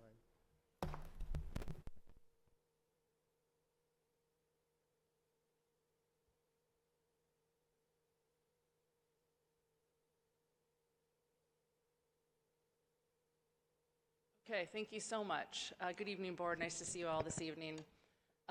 We are here representing Network 3 and excited to talk to you just for a very short amount of time about the incredible work that our teachers, our principals, our support staff, our students, our families are doing across our network. I do want to do a special shout out for our support staff in our front office, as today is Administrative Professionals Day. And I encourage everybody, if you have not spent a day or even just an hour running an elementary school office, that you should do that. It's a really amazing experience, and we are so blessed to have incredible staff across Network 3. So who do we serve in Network 3? We are the leadership responsible for supervision of schools, 17 out of our 49 elementary schools, and 5,600 students out of our 17,000. 15 are TK5 and 2 are TK8. We have 3 dual language schools, and we have schools across the city, of course, in districts 2, 3, 5, 6, and 7. We serve 63% Latino students and 18% Black African American students, 87% of students receiving free and reduced lunch, 17% of students with IEPs, 44% English language learners, and 18.5% newcomers, the highest in the city. Our North Star as a network is really student outcomes and the student experience, and both our vision and our values aligned to our district vision and values showcase that. We are focused on students first, on equity, on integrity, and joy. And as we think about how we're serving and supporting our schools, as network superintendents, we do a lot of things, but the majority of our work falls in 3 big buckets. Bucket 1 is providing on-site, side-by-side coaching and leadership development for principals, one-on-one, but also for their teams. The instructional leadership teams, culture and climate teams, attendance teams, school site councils. And we do not do this work alone. Our second bucket is the work that we do alongside our network partners, where we strategically align our central services to the support that is needed at schools across networks and departments. We work with academic partners as well as operations partners to deploy support as needed to schools based on the needs that they have around their vision and their own values, mission, goals, priorities. And finally, we act as daily first responders to all of our network schools for safety and community concerns. As we think about the work that schools do around improving student outcomes, their own North Stars around instructional improvement, we set goals annually, which we call lagging indicators that are only experienced once a year. And we set goals to progress monitor students across the year, which we call leading indicators. We help schools set goals for these lagging indicators to show year-over-year progress and also grade level proficiency, as well as setting goals for leading indicators to monitor progress along the way. Our implementation framework is how we are organized to help schools implement their own vision, mission, values, and priorities. And it's grounded in the moral imperative that schools have about what should be right for students and the student experience. It's also bridging the gap between the experience that is happening now and where we want to go and the priorities that are needed at a school in order to achieve that. So for the leadership work, that's about ensuring high quality systems of standards-based instruction, developing teams, strengthening multi-tiered systems of support, and leading for effective operation organization. These are the priorities that we develop across leadership with our network principals in order to help them achieve their vision, mission, outcomes for their students. I'm going to pass to Kate now to share a little bit about some of the progress that we're making and highlight also some of the challenges we're facing. Okay, hi. So first I want to talk a little bit about early literacy, and our leaders and teachers are so deeply invested in this particular strand of the strategic work plan around building strong readers by the 3rd grade. We are excited that in the network we have more than half of the 1st and 2nd grade students on track to meet their growth goals this year, which is an improvement over the past. And we have seen a lot of good progress from our tiered reading support system that we've been using around providing small group tutoring and one-to-one tutoring to help accelerate students who are not getting what they need in the classroom experience. We are really leading the way in this network with 5 schools who have been piloting different foundational skills programs to help bring our district towards a place where we can adopt a new foundational skills program. And in all of these schools, the teachers have been really invigorated by what they've learned through implementing and also the improvement they've seen for students. Another area that we're looking at is joyful schools, really focusing on a joyful experience for staff as well as families and of course students. And we have a great partnership with EL Education at Burkhalter and Hoover, where the staff has been engaged in some deep professional learning that has been really invigorating to those communities. And they have become lab schools that other schools can visit and learn from, which has been a great inspiration for other teachers. The family engagement work we are doing with community schools has really brought parents in to be partners with the schools in focusing on their student learning. And a great example of that has been these exhibitions of student learning that have taken place across our network, where families are invited to see the amazing work that teachers and students are doing and really appreciate and celebrate their students as scholars and artists and researchers. And lastly, I really want to emphasize the importance of professional staff. This is something we've been caring deeply about. We know that we cannot achieve results for our students without the adults who serve them.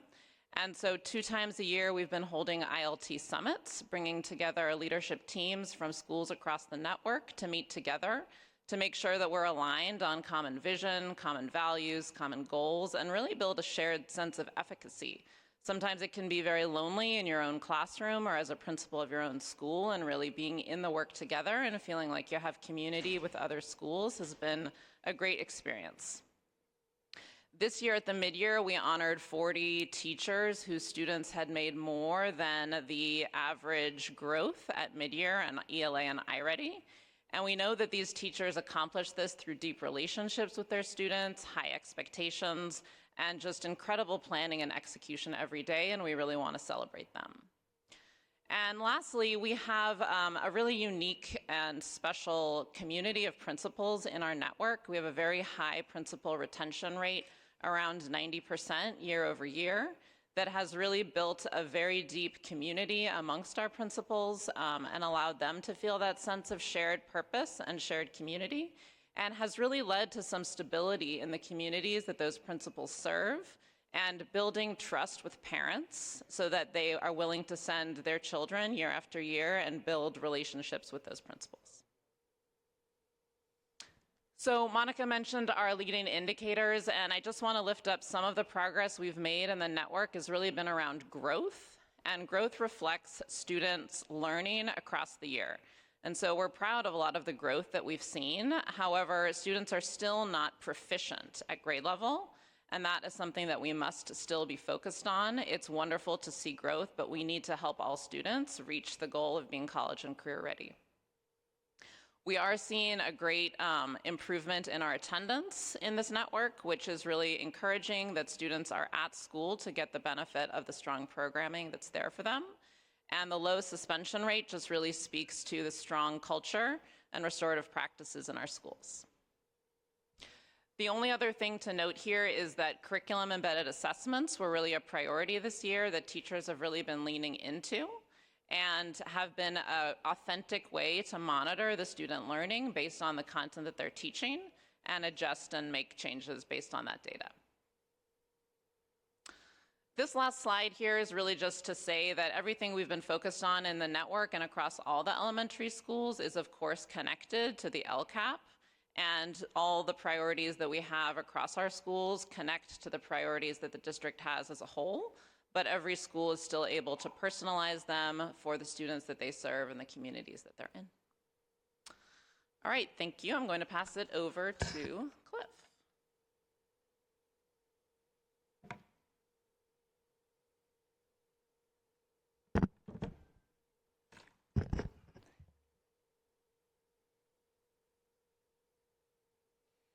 Okay, good evening, directors and citizens of Oakland. Nice to chat with you all. My name is Cliff Hong, and I am the Middle School Network Superintendent with the Oakland Unified School District.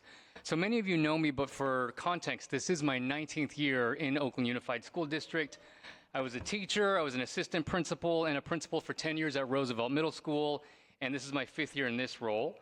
I also have a 6th grader and a 9th grader enrolled in our schools, and a fun fact, I taught President Brohart's daughter, and she taught my son in school as well.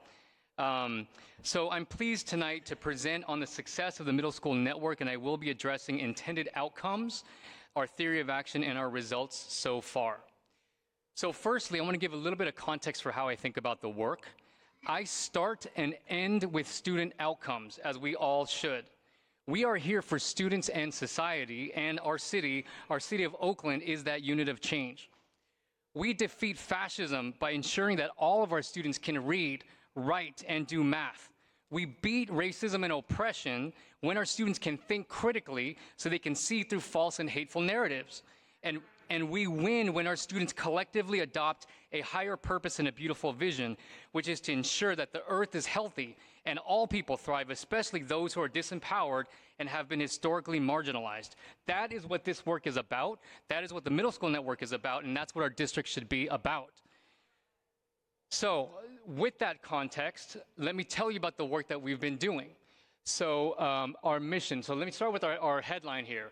The middle school network holds a laser-like focus on student outcomes and uses an MTSS framework of strategies to deliver results. Here are the 3 takeaways. Number 1, student outcomes should drive all of our decisions. Every decision we make here should be about student outcomes. Equity means all student groups achieve at world-class levels and have a joyful experience. And success requires a commitment to the collective, a focus on student outcomes, and alignment of all stakeholders. So our mission here is to provide all students with a world-class education of a joyful experience. So every student, all students, that's where the equity comes in, with a world-class education and a joyful experience. And our vision is that each year the middle school network is the best we've ever been. The only way we can do that is if we know what we mean by being better. These are our metrics. So our key performance indicators are these ones that you see here. So we have a few under world-class education, we have a few under joyful experience. We measure each one of these so that we know we're better every year. So here's some more details around our leading and lagging indicators. Happy to go into more detail at a future time. Our framework, so here's our basic theory of action. So for every one of these key performance indicators, every site has a team. For example, the cost team for student wellness, culture team for suspensions, ILT for instruction. We have an attendance team as well. Each of these teams sets metrics and goals, they set strategies, and they progress monitor. It's just a basic cycle of improvement. So we have that for every one of our KPIs, every one of our schools. For instruction, because we know that, again, we're all here for students, and the most important staff members are the teachers. So we all exist for the teachers and students to have that great relationship.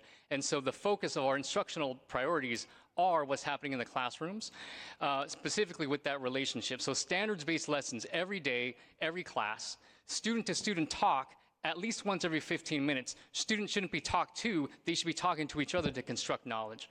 Also, frequent checks for understanding and feedback. And every teacher is part of an improvement cycle through professional learning communities using student data to know if the students are actually learning something. And then finally, for 2025, we're adding scaffolding for rigor, which is about keeping standards high and providing support so that all students can meet those high standards. Alignment to district initiatives, so joyful schools.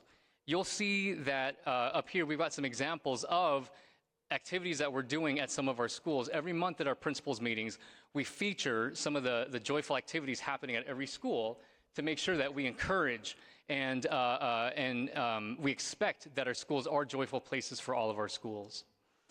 We also have an alignment to district initiatives around the empowered graduates section of the plan.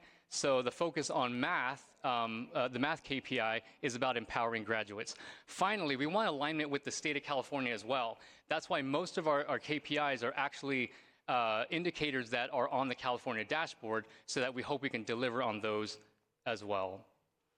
Vertical alignment. So we've already heard from one of our elementary networks, and then you'll hear from high school next time, as well as the other elementary networks. We are aligned with them as well, because this has to be a TK-12 experience. We're all in this together, and we're all in a partnership with each other.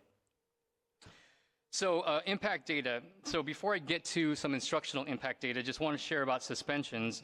And I actually didn't have slides for this because I wanted to give you the freshest data. So as of today, so this is compared to April 23rd of last year. So our network has had 45 fewer students suspended compared to last year. That's an 11% reduction. We've also had 95 fewer suspension incidents compared to last year, a 15% reduction. Attendance. At the end of last year, we had a 34% chronic absence rate.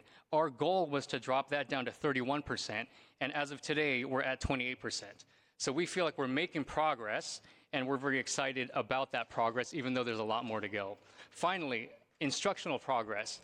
This is our fall interim math progress from comparing last fall to this past fall, fall last year to fall of this year, and you'll see that we have scored more proficiency in every one of our grade levels compared to last year. So as you can see, with the commitment to the collective, a clear mission built on equity, student outcomes, and joy, a commitment to collaboration and kindness, a mindset of teams, not factions, and with hard work and accountability, we can, we are, and we will be successful. Oakland should be a model and a proof point for the nation of what works because we build our society on love, respect, and kindness. Let's do it.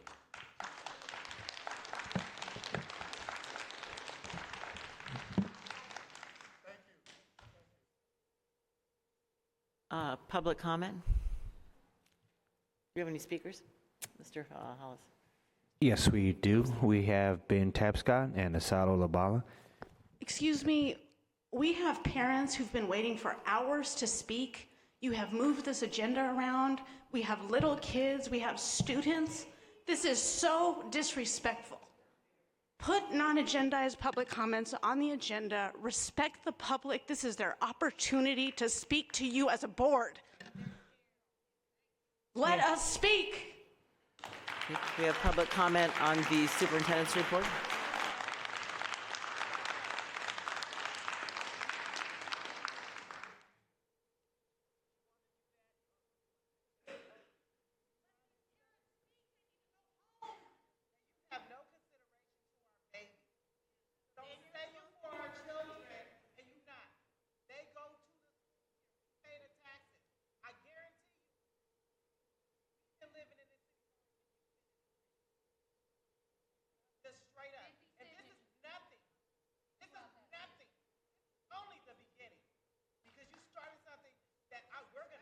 For superintendents, for public comment, we have Ben Tapscott, Asalo Olabala.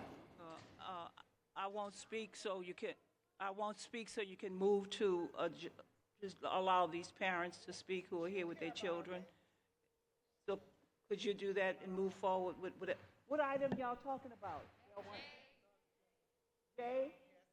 Okay. Could we move to J, Madam Chair? I'll check with the board. I understand that they're making reports about our schools, so we'll, is the board in agreement? It is the next item. Working with the board right now. Can I just make one statement? Quick. In the audit report, it says something about people are not enrolling in the middle schools. They are leaving the district and not enrolling in the middle schools. So I hope we address that issue that was brought up in the audit report. Thank you. We're going to continue at the comments on the superintendent's report. So are there public speakers?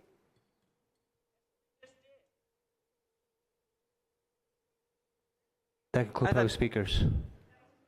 Okay, I'm Tapscott. sorry. I thought Mr. Tapscott had signed up as well. Are there any board comments on item on the superintendent's report? Hutchinson. So, you know, a month ago, I started sounding the alarm about what was happening in closed session. 2 weeks ago, I went public after, and I appreciate the media in the Bay Area putting it on. When I went public, some of my colleagues on the board were actually out there publicly calling me a liar. Now, I don't really care if some of the people up here call me a liar, because I know the reputation that I've earned with the community that I come from. Mr. Hutchinson, we're talking about I know exactly what we're speaking about. And I so think please, in respect so to our again, network you can try to superintendents who cut me came, off, but I this is think we the should- only director that you've done this to all night, and No. all of y'all talk off topic. So I have 2 minutes and 9 seconds left. Now, it is offensive to have a superintendent's report tonight when everyone up here knows exactly what just went down a couple of hours ago. So let's not get this twisted here. And so if the union leadership in the back wants to yell voluntary, then I'm going to say, then why did the board pay her out? So there ain't no way around this. And it is offensive today when we came downstairs as we're talking about the superintendent's report. Not one announcement from anyone up here on the board about what they just did. They think they can hide it from us. They think because they've been telling everyone, no, it's not true, that now when it finally happened, people are just going to say, oh, they said it wasn't true. Now, there is a real racial context to what's been going on. And there's a real attack on those of us actually from here, invested here in what's going on. Now, I'm going to tell everyone the truth, and I got my first interview lined up tomorrow morning on KTVU at 10:30. So let's be real about what's been happening. We have 4 school board directors who don't belong here on the board. These 4 school board directors have been so disrespectful to our superintendent that the superintendent would rather just get paid out than to deal with it anymore. And so, unfortunately, it is up to the community to address the board because we elect them. Nobody else is going to come in and save us. You didn't hear anyone up here announce a plan for what happens next. They have no plan. You didn't hear them talk about the other staff that are going to follow Kyla out the door because they have no plan. Because these folks are trying to hurt us and set up an indefinite strike for their teacher union allies. So let's just be real. Starting tomorrow morning, I ain't holding back none of the truth no more. Because it's me or them. I am from here, and I know my people elected me to do just this. So I don't really care what the rest of them do. It's up to us, and if we take it, Director we Hutchinson, your deserve time it. is up. So tomorrow, it's on.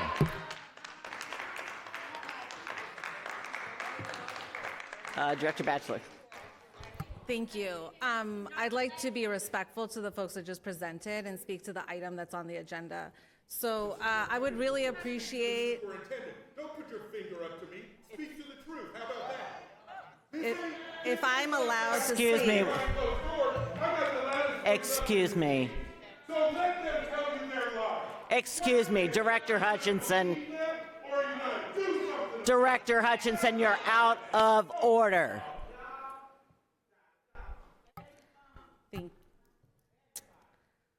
Well, there we are then.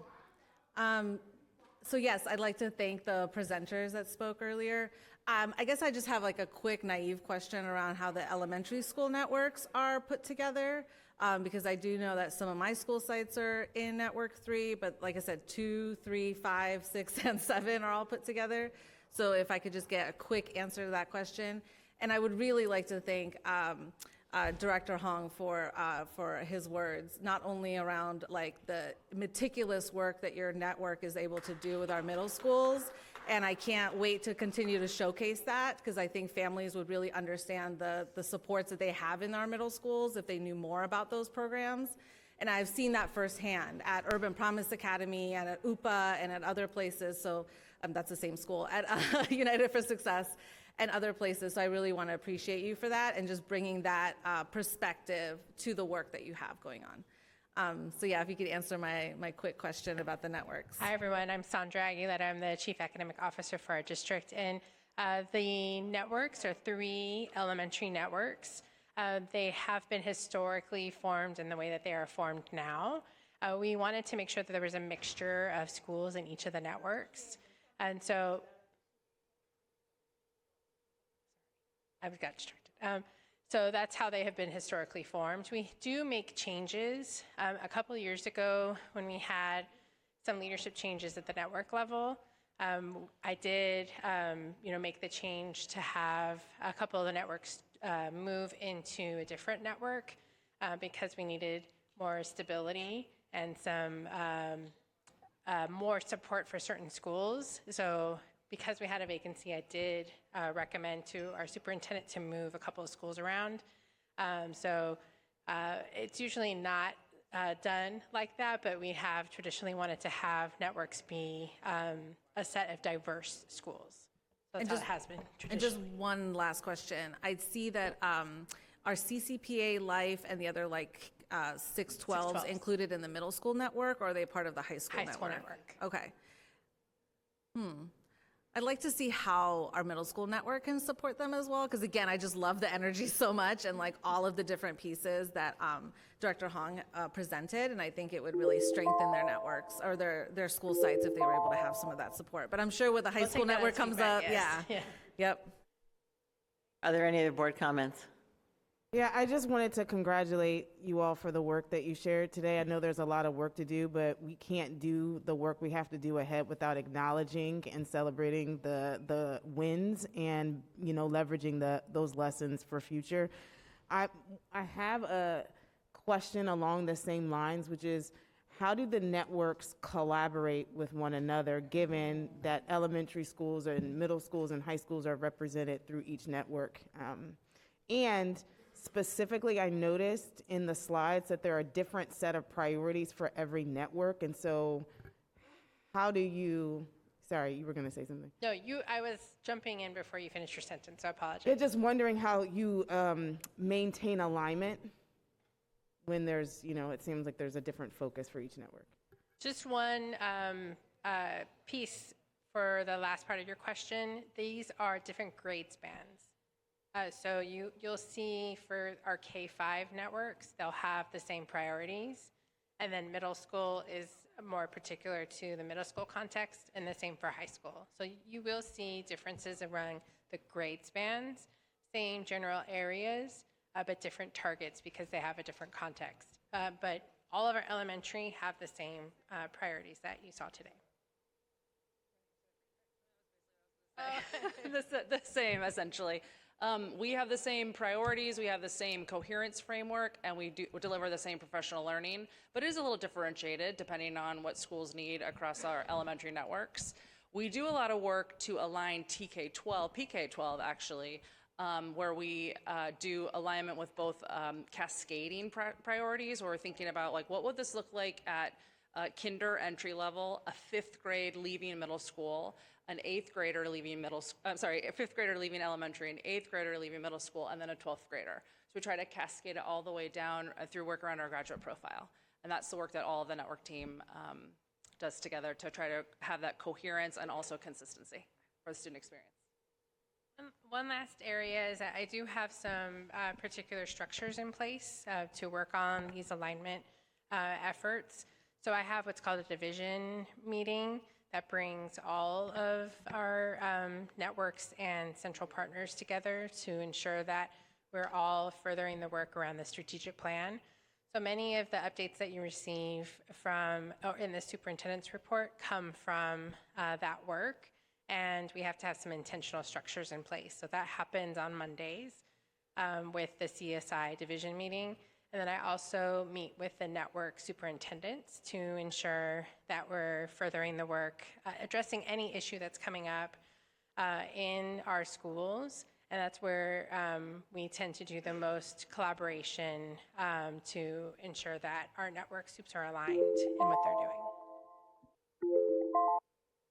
Director Thompson? Yes, I'll make this as quick as I possibly can. I just appreciate the report necessarily, and especially the concentration on the North Star being academic outcomes. I really, really appreciate that. I noticed on slide 12, you showed a great piece of data as far as I'm concerned. It talked about half of the first and second graders actually making tremendous progress, and so I really appreciate that. And many individuals talked about something that I really believe in, that's vertical alignment. Well, I call it vertical alignment, but I think someone just called it alignment, but we know what we're talking about, and the fact that you're actually preparing elementary students to actually be successful in middle school students to be successful in high school students to have a positive experience in post-high school academics. And so I really appreciate that. I'm kind of dating myself a bit, but one of the best books I've ever read was Good to Great.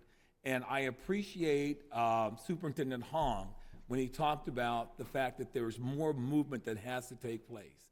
And so we never want to stop at good, we always want to be great.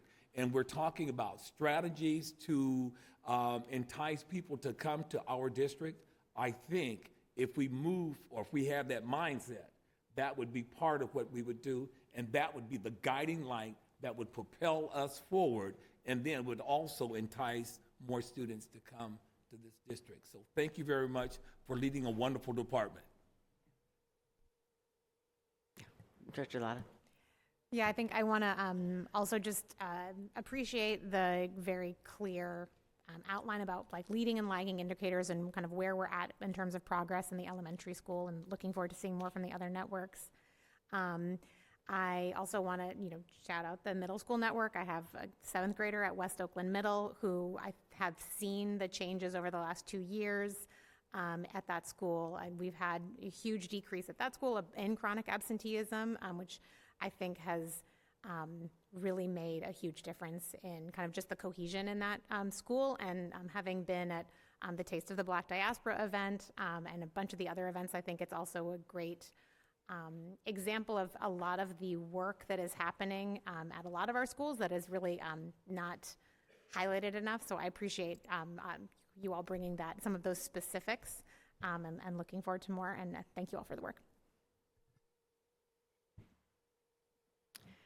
I just want to say thank you. I think having more of these presentations, I think really brings out, not only highlights our work, but highlights our thinking about the work. And I think hearing from the network superintendents and I know Kate Sugarman, I think really centers the work. I think it's something we've been working on in teaching and learning, and something we hope to bring to the board is more discussion about student achievement. So thank you. I really appreciate it. And Cliff, I do actually see that my daughter is a teacher at Brewer, and I think she's been pretty excited about some of the things that are happening as well. So great work. Thank you. And with that, we will move on to J, which is public comments. And I understand that you have a group of speakers. So how many speakers do we have, Mr. Hollis, for public? I'm sorry, Mr. Seja. Oh, we have 24 speakers. How many? 24. We can give a minute each. Yeah, a minute each for the speakers. Thank you. The first 5 speakers are Oliver Brennan, Kim Davis, Sheila Haynes, Cecilia Perez, and Diamond Craigs. Can I ask, I know that they've waited, so would it be possible to have the speakers? Yeah, Ms. Keene, if you can garner your speakers together, then if you guys want to come up first, that's fine.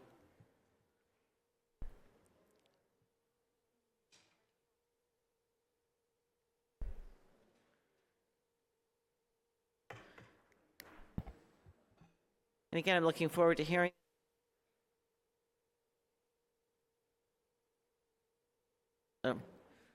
I'm hoping that these presentations also highlight the work that OUSD is doing as well. Thank you.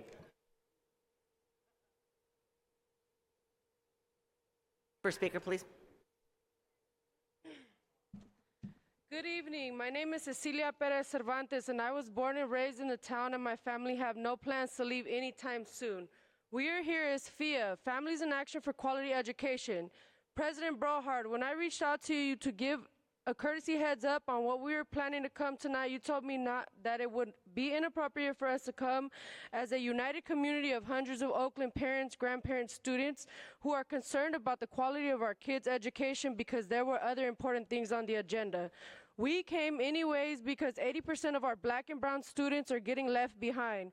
They can't read or do math at grade level, and we're calling for that to stop now.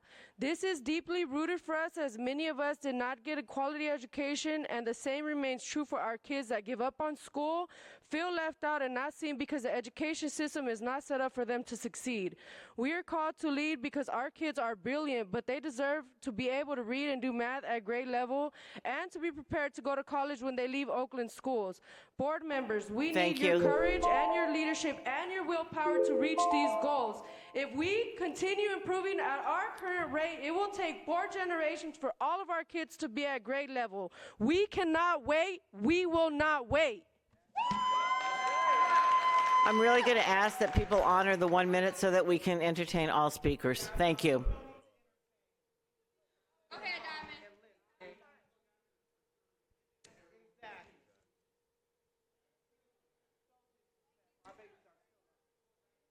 Speaker, please. My name is Diamond Griggs. I'm an 11th grade student leader with FIA for 2 years, and I worked on the resolution to advance Black and Brown student achievement last year. Last year, we worked with you to pass a resolution for Black and Brown student achievement, which promises that OUSD will double proficiency in math, ELA, and increase A through G for our students to 80% from 50% currently. We thank you for your support of these goals. This year, our leadership team conducted research action meetings with 6 policymakers and school system leaders to understand what is needed to reach these goals and what is getting in the way. This year, we also studied the very difficult academic, budget, facilities, and enrollment challenges that we are facing in OUSD, as well as the recent actions to prematurely remove Superintendent Kyla Johnson-Trammel. We want to be clear, we support keeping stability in the district and keeping Superintendent Johnson-Trammel in her role. So after all of our research, we came up with solutions and evaluated them for how much impact and effort each takes. Tonight, we are here to share our top solutions with you and ask for your support. Thank you. Thank you. Next speaker, please.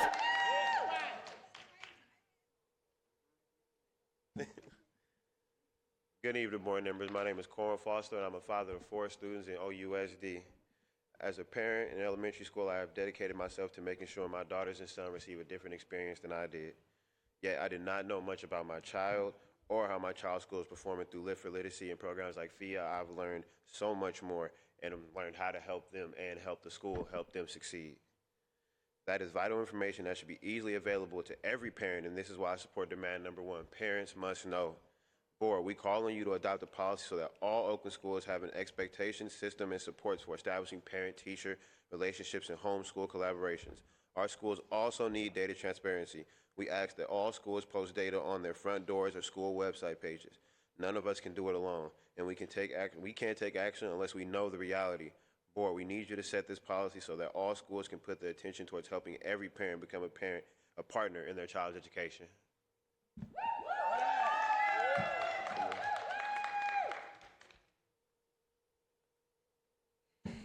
Hello, my name is Tanisha Harris. I'm a native of Oakland, a parent, and a product of OUSD. President Brohar, we as families expect all schools in Oakland, traditional district or charter, to discuss academic outcomes in math, ELA, and A through G outcomes every month. You know you value by how you spend your time. Our school board does not spend enough time on what parents care about. Our students reading, writing, math, and A through G. This is why we as families support demands 2, transparency and accountability. We call on you to make sure that the board is publicly discussing our district academics every month. That is the only way to be transparent in how we are getting or how we're going to get to our goals. And last year, I was here advocating for the advancement of Black and Brown students, and I didn't feel welcomed by some of the board members. Matter of fact, you and the Vice President and Mr. Van Cedric both said no to the advancement of Black and Brown students. Transparency as well is not in making decisions behind closed doors. Transparency is including us in your decisions, and I need all the adults in this board and in this room to get comfortable with being uncomfortable, because that's the only freaking way we're gonna have change. And you gotta go, lady, because you're not for our babies. I'm done with y'all.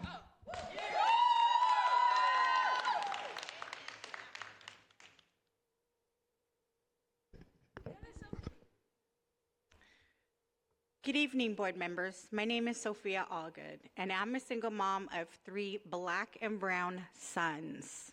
Board, did you know that there are 28 schools in Oakland that are in single digits in their math performance? Bet you didn't know that. As a parent, I think it's crazy that students are not performing well, and the district, admin, and staff are not being held accountable. But here we are to bring solutions, and that is why We're demanding two, transparency and accountability is key. Last year, my son's school had to go through a renewal process and prove that we are serving all our schools equitably and providing quality education.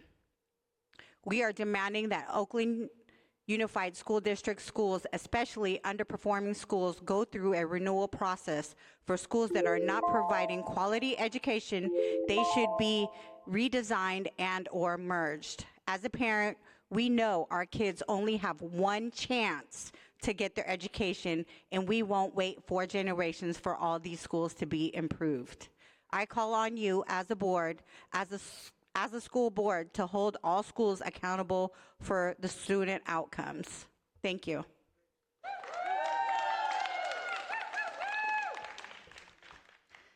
Buenas noches, mi nombre es Katia Caballero, soy madre líder en Unity High School y Greenleaf. En distritos como Fremont, que tienen la misma cantidad de estudiantes que el distrito escolar de Oakland, solo hay 40 escuelas en lugar de 80. En Oakland estamos distribuyendo nuestros fondos entre 80 escuelas en lugar de asignar más recursos a menos escuelas.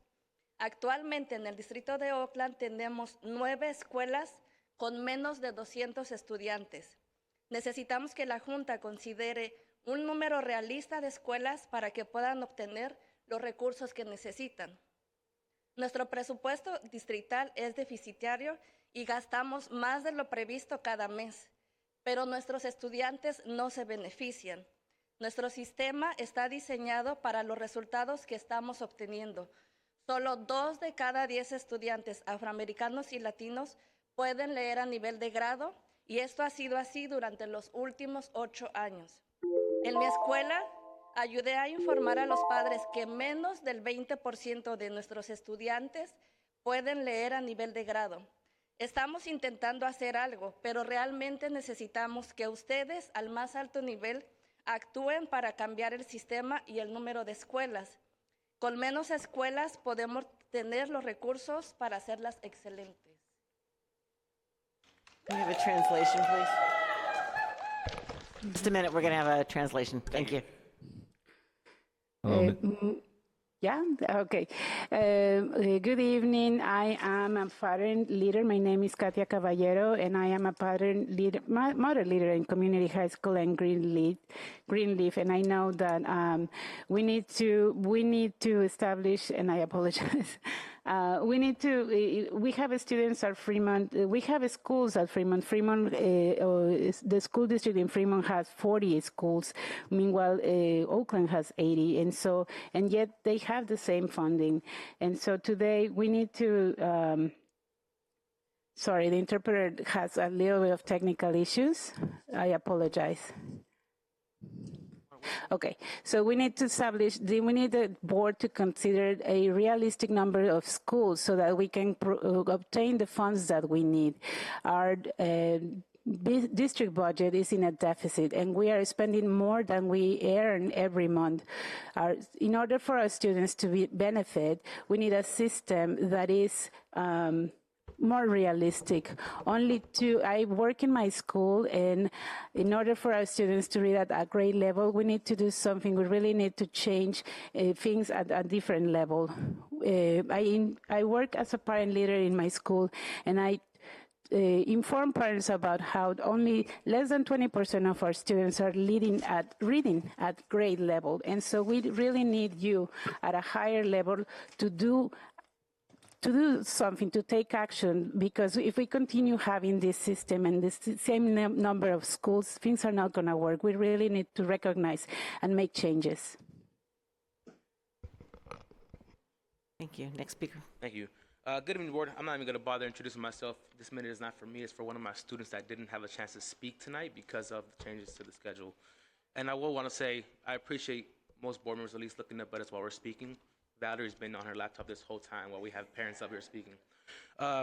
Hello, my name is Sarah Rains, and I'm a senior at Oakland Tech. I am here because I care deeply about making sure every student in Oakland has access to a high-quality education.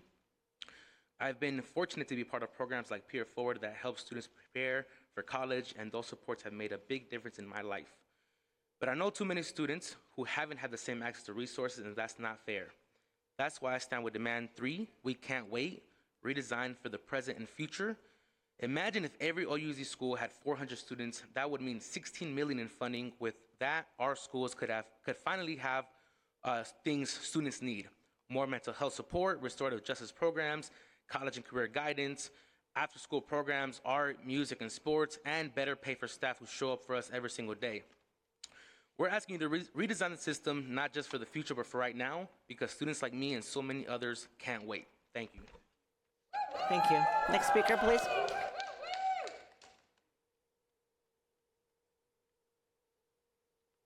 Buenas noches a todos.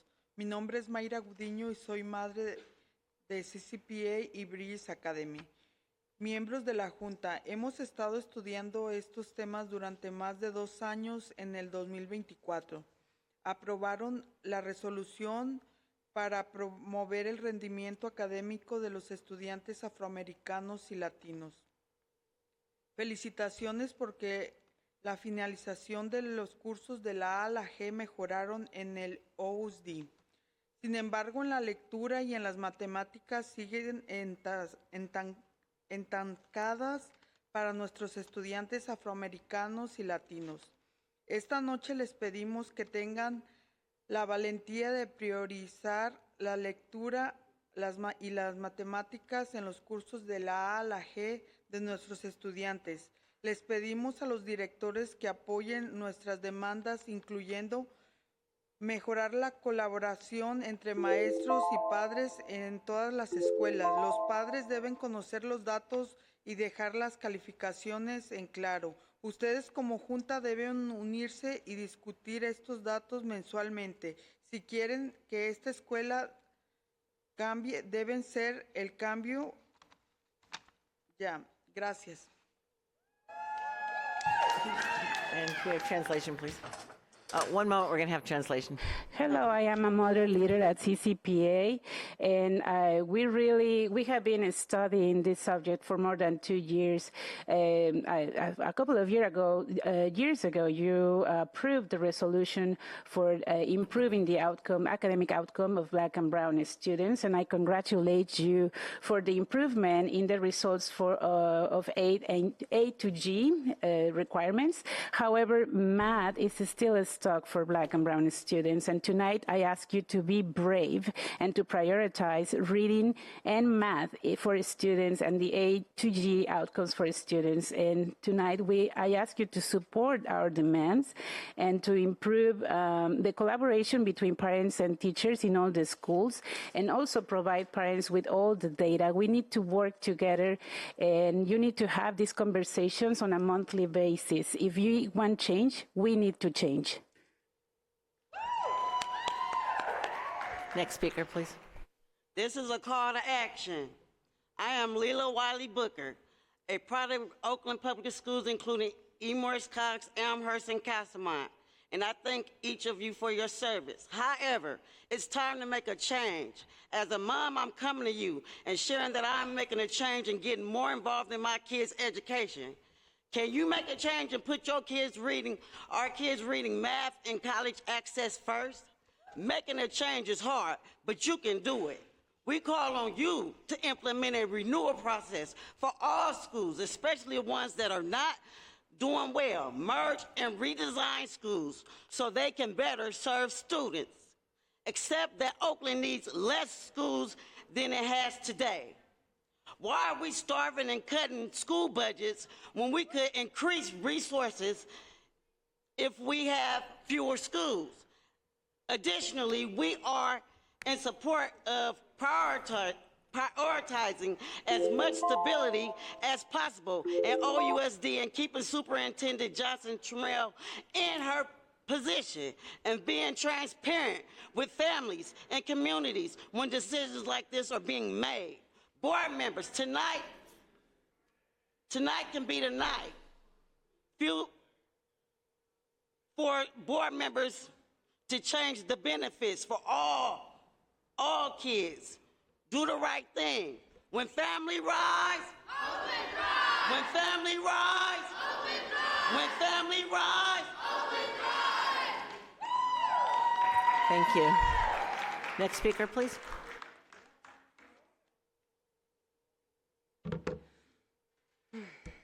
Hello, board.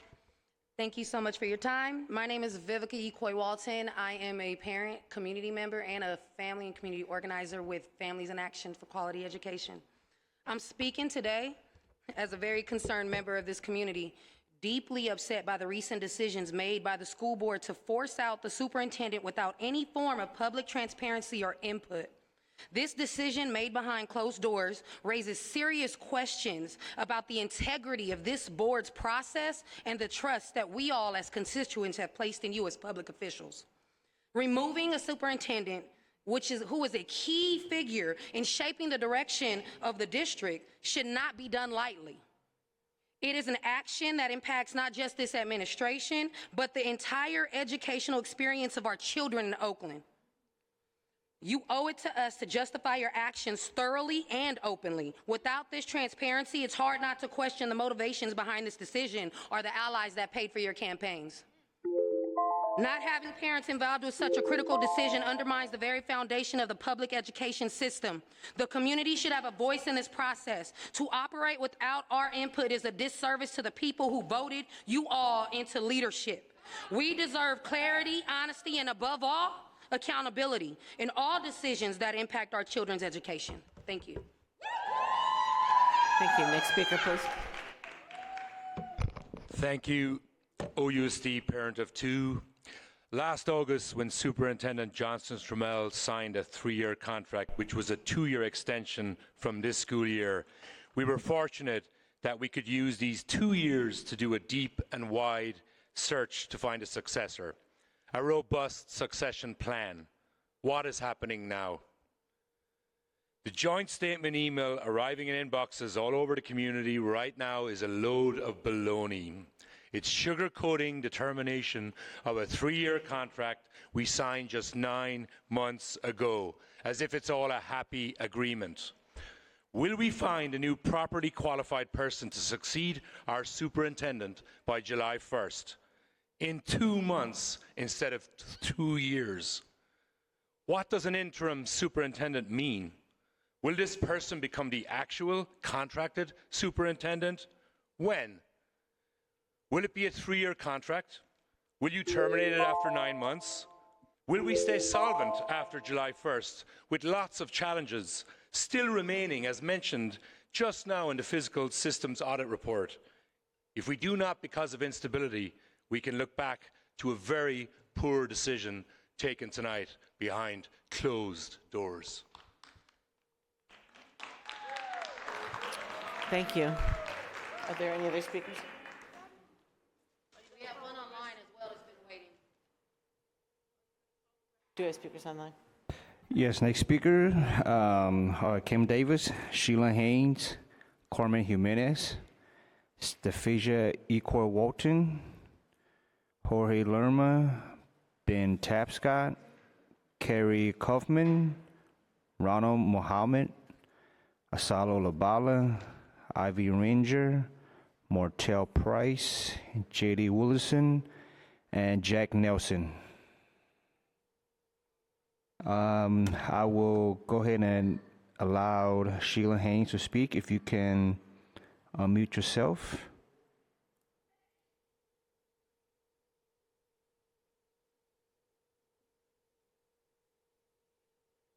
Ms. Haynes, if you can unmute yourself to speak. Hi, can you hear me? Yes, we can hear you. Hi. My son and all children like him, they have suffered so much. They're not even allowed the opportunity available to them. He still hasn't recovered from the board's actions a decade ago, learning online for 5 years. Ms. Batchelor, although I appreciate that you returned my email, what I wasn't told was that the $1 million block grant for music was actually taken and used already. The fact that this grant was intended for music and arts funding and you found a way to use it for lead abatement, I'm upset at the board for passing this. The funds could have been taken from another source. This is a serious attack against our students. As this marks autism awareness, the actions of the board continues to prove most harmful to our students with autism and other disabilities who rely on music for learning with the pathway to gain other skills. And I'm still waiting to hear back about my resolution. $1 million in funding could have funded several schools and serviced hundreds, if not thousands of students to greatly benefit and help with the consistency that they desperately need. My son and children like him have suffered enough. They should be able to get the services that they need available to them without the need of an IEP. Prop 28 funding funds for so much, but to not provide the supports, to not provide the supports necessary to our students when the funding is there, you keep taking, and to take in this way is very harmful. I surely hope that the board does better. We need a board that's not going to keep causing harm to our most vulnerable students. Mr. Fisher Equawater, if you can unmute yourself to speak.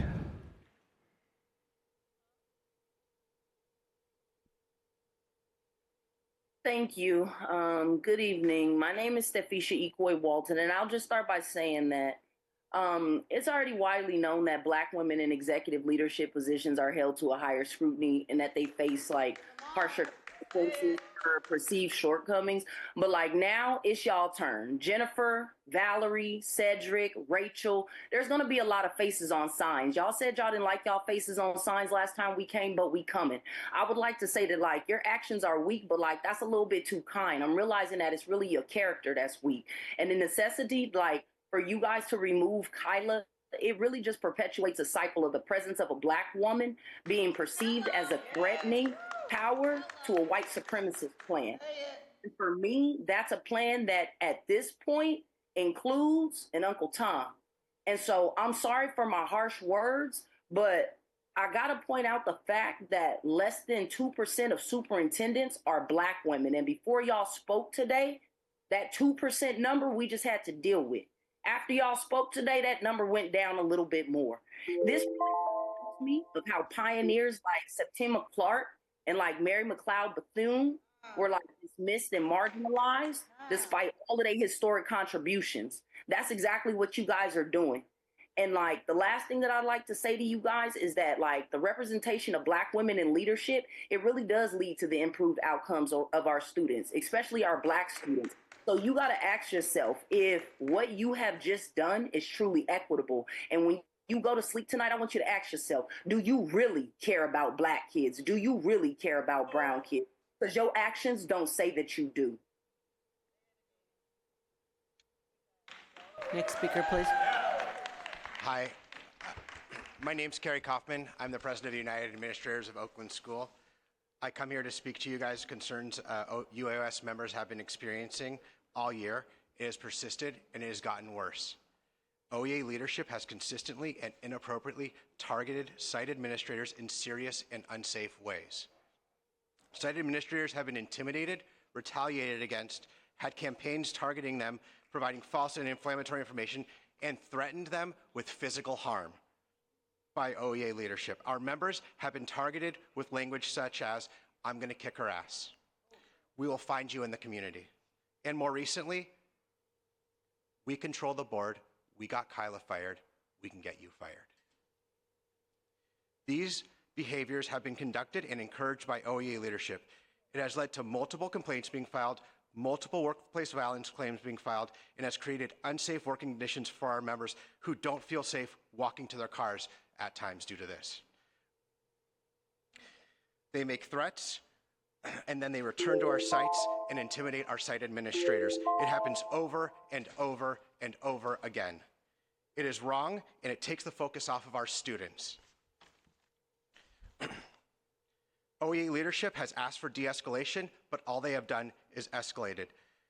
OEA leadership has targeted our Black administrators at an inequitable rate in an attempt to intimidate them. This has been pervasive and it has been ongoing. The district leaders have not responded to the complaints. OEA has made it clear that they have control of the board, so the board won't support our principles. Today is just another day. Nothing will be done by this, by the school board. Nothing will be done by senior leadership, partly because they don't have the board support. It is a very sad state of affairs, and the ones who suffer are the students. Finally, UAOS is very concerned about the firing of Kyla. We are very concerned about the negative impacts this will have on our students and the lack of clarity of a plan for transition and generally no transparency at all. Thank you.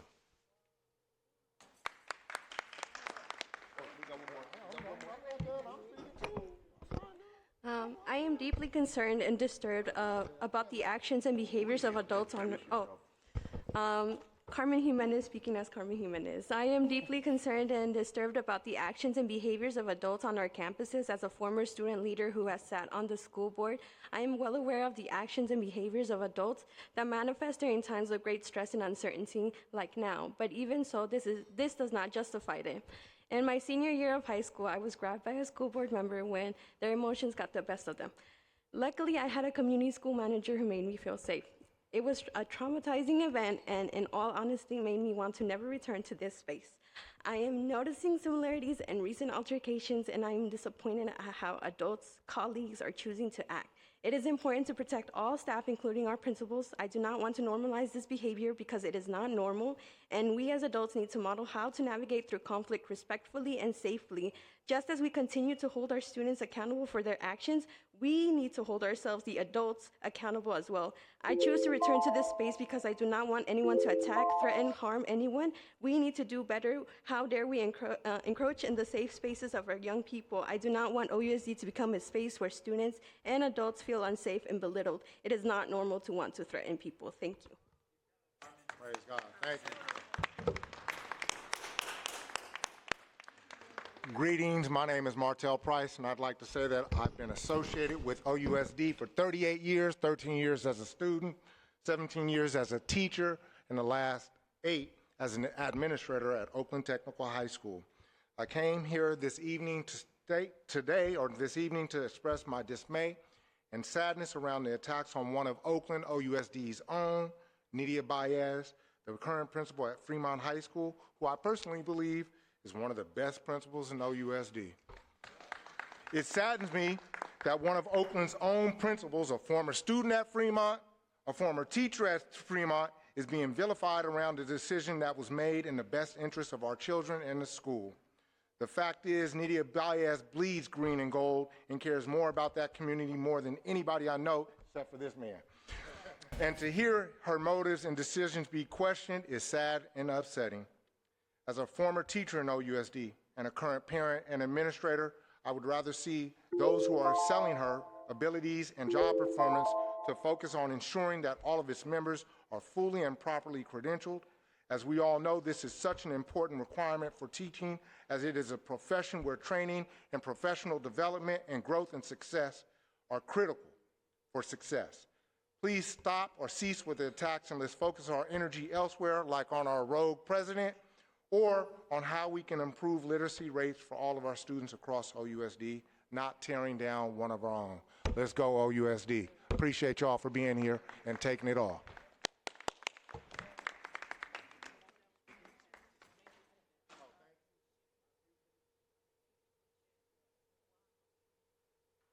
Got a lot of stuff. We got a lot of good stuff going on tonight. I really appreciate that people want to be fair. And so in being fair, we quite often say we want to take care of our black and brown students, and we really do want to do that.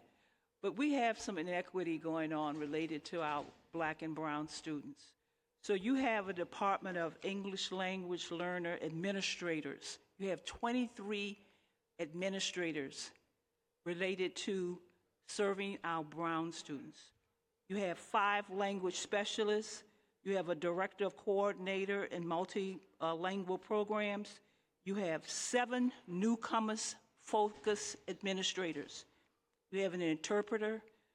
You have a Spanish literature specialist, a business manager, an executive director, all related to our brown students. You have an unaccompanied immigrant youth specialist. You have a curricula for newcomers, you have schools for newcomers, and you don't have anything for black kids that are specific to their needs. So we can't say black and brown because there is no sharing of the issues. Black and brown students have needs, but you're not addressing the needs of black students in this district.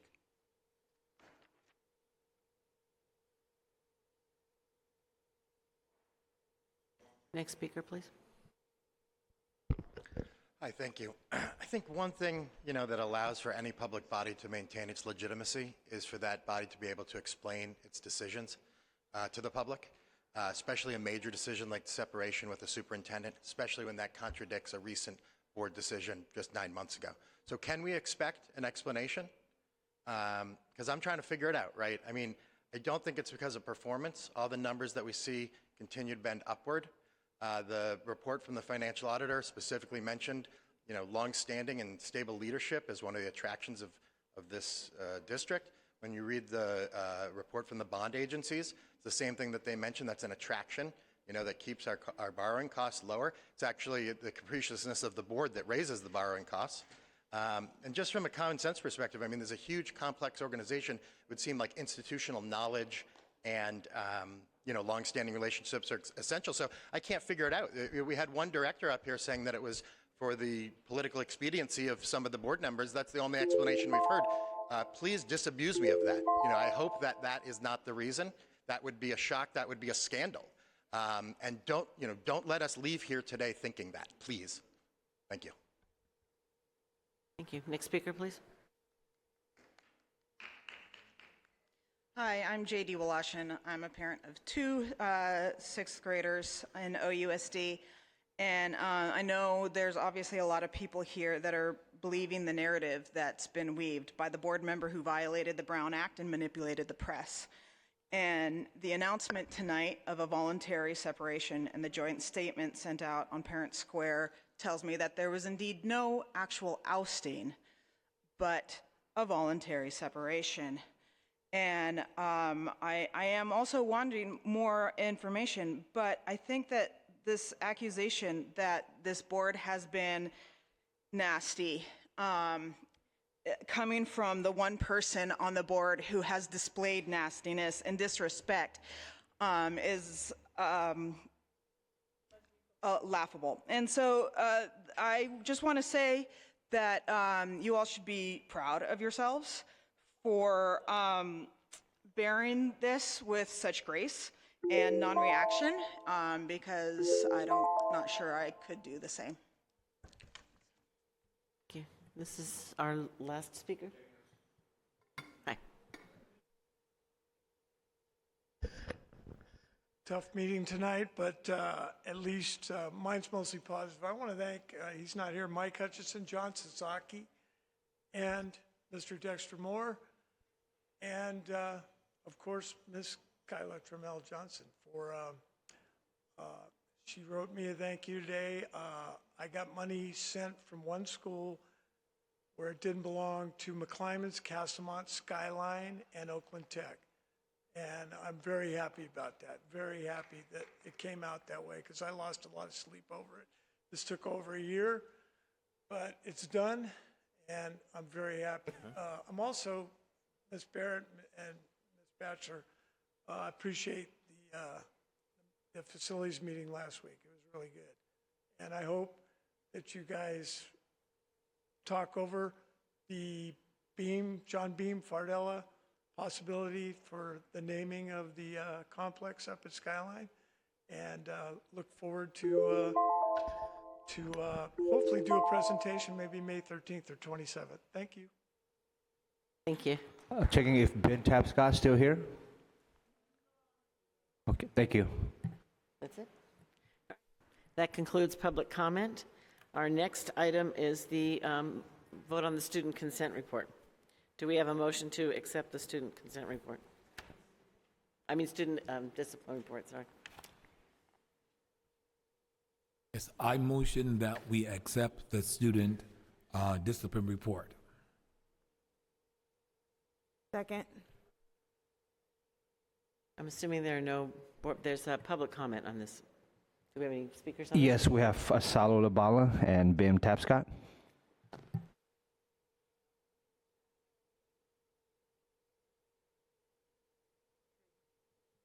You have two facility items, L1, which is for Urban Promise, is 371 students. L3 is Emerson with 332 students. And for that one, that's a roof replacement. That's $500,000. So I don't know if you are considering at least before you vote, or should we be investing in schools with low numbers of students if we're going to have to eventually close those schools? I'm looking at item L12, which is a service agreement, which will generate solutions related to disparities and disagreements. I don't know what that's about. I would love to know. L13 is for McClymonds, about bias training. I don't know what that's about, what kind of bias training we need at McClymonds. In other words, I'm trying to get to the point, you approving stuff, but you're never having a discussion that asks questions on why or when or is it enough. You don't say anything, you just rubber stamp. And you got the nerve to talk about the superintendent. You do the worst job. You do the worst job when you automatically approve all of these items and you don't ever vet anything concerning any of them to any substance.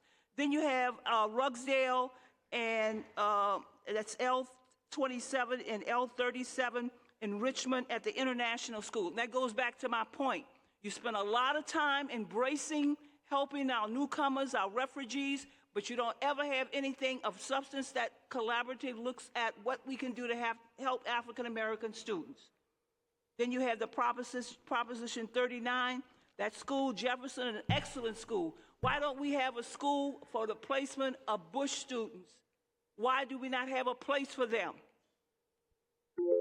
That school was supposedly closed on March 31st of 2020. You never officially closed that school. But you have on paper that the school has been closed.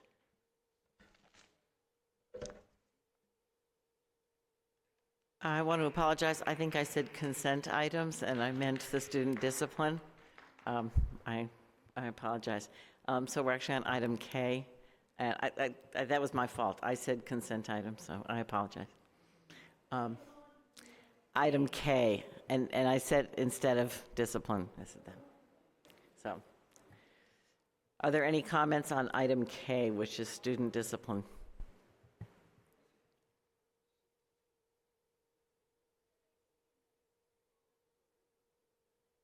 Yes, we have Salo Labala.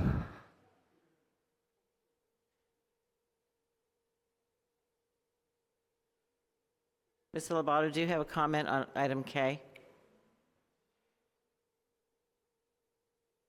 For item K, we have Asalo Labala and Ben Tapscott. So that's the expulsions, Madam? Okay, again. And I apologize, that was my fault entirely for saying consent items. That's okay. I will repeat myself. It is absolutely necessary that you consider that students who are being expelled have an opportunity to set up at Sojourner Truth online classes. That is something that can happen, and we should not be turning these students over to the probation, County of Alameda Probation Department to handle helping our students be their best, have an opportunity to come back. We're not working on that. And we did have it at the community school, and we dropped it. So for whatever reason, you need to reconsider helping students being expelled have something that of substance so that they can return back to the district. And if you're not doing that, you can't say all students, because they are part of this, no matter what behavior, what circumstances got them in that consequences. We give them a chance. Give them a chance, and they're not having the best opportunity to come back and be successful. Thank you. Are there any other speakers on this? No, President. That concludes public speakers. Thank you. Can we have a roll call on the vote, please? Yes, on the motion to adopt the pupil discipline consent report, moved by Director Thompson, seconded by Director Barry. Student directors would be recused. They're absent. Director Lotta? Present? Okay, all right, sorry. All right, Director Williams? Abstain. Okay, thank you. Director Hutchinson is absent. Director Barry? Yes. Director Thompson? Yes. Vice President Batchelor? Yes. President Brohard? Yes. Motion's adopted. Thank you. I'm going to pass this over to Vice President Batchelor. Thank you. We do still have quorum, so we are all set. And I believe before we move on to item L, which is the adoption of the general consent, we do have a translation check. Is that correct, Mr. Seychelles? Wonderful. Let's do that. Yes. So, interpretation announcement for this part of the meeting. We do have the 2 languages available. I will start with Arabic. I will lower all attendees' hands. Please only raise your hand if you need the language that's being announced, which is Arabic. And I will ask Ms. Abdi if she can come off mute and give the interpretation announcement for Arabic. Yes. السلام عليكم ورحمة الله وبركاته. نقدم لكم الترجمة باللغة العربية. الرجاء اتباع التعليمات والإرشادات التالية. في أسفل الشاشة ابحث عن الدائرة على شكل الكرة الأرضية، اضغط عليها ثم اختار الترجمة واختار اللغة العربية.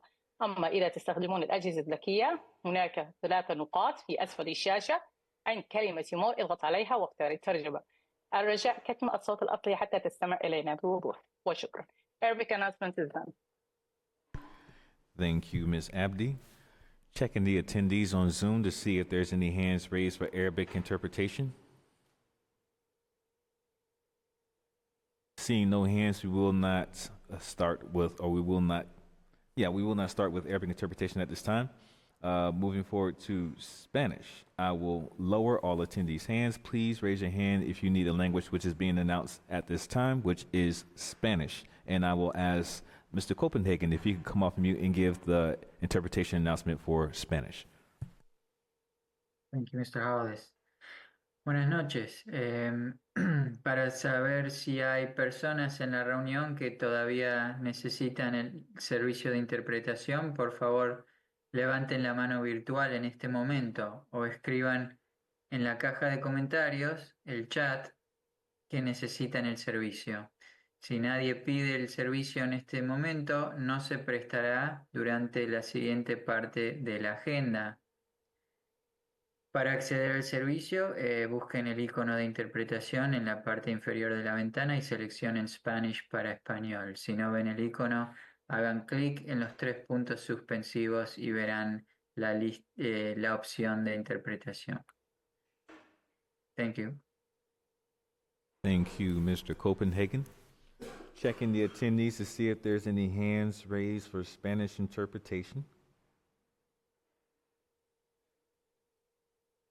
Seeing no hands, we will not start with Spanish interpretation. We will not have any interpretation at this point of the meeting. And that concludes our interpretation check, and I pass it back to Madam President.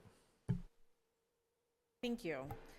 So now moving on to L, the adoption of the general consent report. Is there a motion to move this item forward?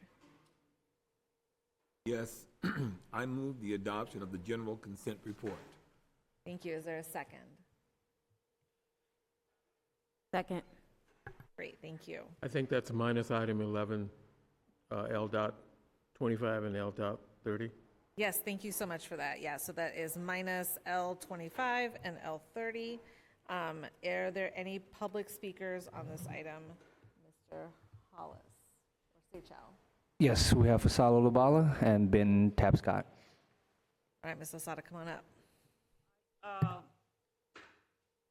I needed to know, I was going to speak on those 2 items you just pulled, so should I wait until they come up? We'll do public comment on those items when they come up. So, Thank you. I wanted to direct your attention to L6, which is the personnel report.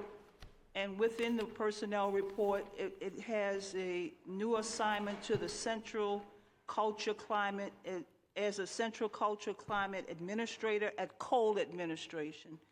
And I thought culture keepers were supposed to be at schools with children. and I might be wrong with that, but in the other part of the report, it identifies 71 people going on leave and 70 people separation from the district. And when you look at reports like that, it needs to be discussion. We need to have some kind of discussion on why we're losing people, why are we putting people on leave, for what reasons, and just stop rubber stamping stuff. L12, a service agreement, proactive generating creative solutions on special education disputes. This is absolutely necessary because we have too many parents who are saying their special education children are not getting their services, or IEPs are not being correctly dealt with. And so we need to have this in place, and somebody needs to speak to that. The next one is okay. That proposition, I talked about that already. I don't want to repeat myself. And I'll wait for the other two items to come up. I'm going to see L37, Enrichment Academies, academic support and mental health resources during the summer for the international school. Can we get the same thing for McClymonds? That would be great if we could have academic support, mental health resources during the summer. Thank you. Like I said, y'all doing a lot, and that's beautiful to help our students who are newcomers create that balance for Black students as well. Thank you. Any other public comments on this agenda item? No, that concludes public speakers. Wonderful. Any board comments on any of the adoption of the general consent report? All right. Can we get a roll call for a vote on L? Yes, on the adoption of the general consent report minus the items stated. Director Thompson. Yes. Director Barry. Yes. Director Hutchinson is absent. Director Williams. Yes, sir. And Director Lauder. Absent. Okay. Vice President Batchelor. Yes. And President Brohard. Okay, the general consent report minus the two items is adopted. Thank you. Now we'll go to each individual item. So that's L25 first. Is there a motion to move this item forward? Make a motion to move to pass this item. To move it forward. To move it forward. Great. I second the motion. Move to adopt the item. Great. And then does that second still hold up? Great. And then I believe, Director Williams, you also were the one to pull this item? Yes. I actually sent in my questions to the Chief Academic Officer, and they were answered, and so I'm satisfied with that, and I just rather move it forward. My concern, again, is that as a district, we're trying to create best practices, and one of the best practices is to look at our in-house labor and really use the labor that is actually doing the job to move our work forward than actually contracting out. We have many times, there's many instances that we quickly contract to a vendor where that money can be actually saved and used in-house and within our district as well. Those are many opportunities, and we just have to actually be more conscious and aware as a district of what our practices are. And so I really want to talk to board members about a policy that says we should be working in-house when there actually are opportunities to work in-house than contract out. Thank you very much. Thank you. And I'll just say as well, when I met with the principals the other day, there was concerns around, or not concerns, they would like to be a part of these conversations when we talk about contracting out, because they are intimately aware as to the reasons why they do contract out some of these positions. But I also do agree with you that we need to have this in-house. So there needs to be some sort of combination there or some sort of conversation. And I'm hoping that the task force that we've established can have part of that conversation, can bring something to us, and that we could have further conversations around this, because I do feel the tension. We heard it today even, between some of our staff around specific issues, and I want to make sure that we're listening to folks, but we are also ultimately using our public dollars for public good while also supporting the working class people of Oakland, making sure that their salaries and their wages as a part of our school district are kept up. Any other board comments on L25 before we move to public comment?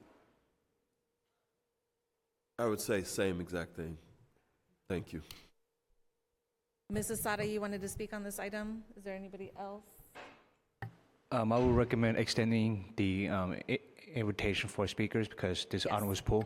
Yes. So any other speakers that would also like to speak on this item? I apologize, I didn't make that clear earlier. Mrs. Sada, go ahead. My concern with L25 is that this is online, one-on-one opportunity. And I think it's been demonstrated that online teaching or relating has not worked well. And so did we have an opportunity to have in-person rather than online? The other concern is that you have the identification of the number of students, I think 60, but you don't identify how these students will be chosen from what schools. And we want to make sure that everything that happens has an equity component, that we don't repeatedly have the same schools having opportunities and other schools not. Those are my concerns. Thank you.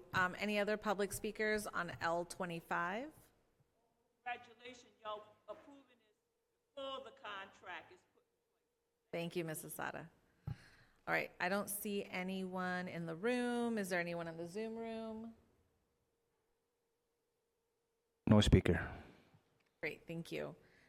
Let's take a roll call for this item. On the roll call to adopt item L.-25, student directors are absent, Director Lauder is absent, Director Hutchinson is absent, and President Brohart is absent. Doing the roll call for this item. Director Williams. Yes, sir. Director Barry. Yes. Director Thompson. Yes. Vice President Batchelor. Yes. Motion's adopted. Thank you. Now moving on to L30, same deal, everyone. Is there a motion to adopt this item or a motion to do something with this item? I motion to adopt. I second. Wonderful. Any board comment? I believe Director Williams, you also pulled this as well? Yes. My question really is about, again, late contracts coming to the board. I think what we're really talking about, again, is starting to move to our best practices.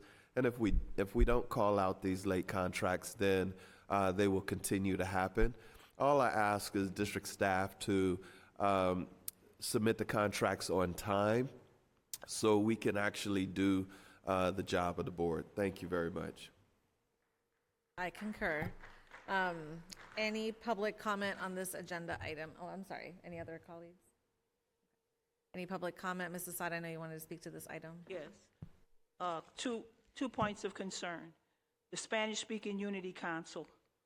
Spanish-speaking Unity Council was accused in 2011, I think, of misusing funds.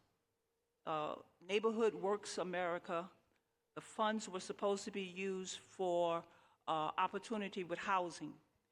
They had problems with paying off their maintenance and rental, whatever it was, and they used that money.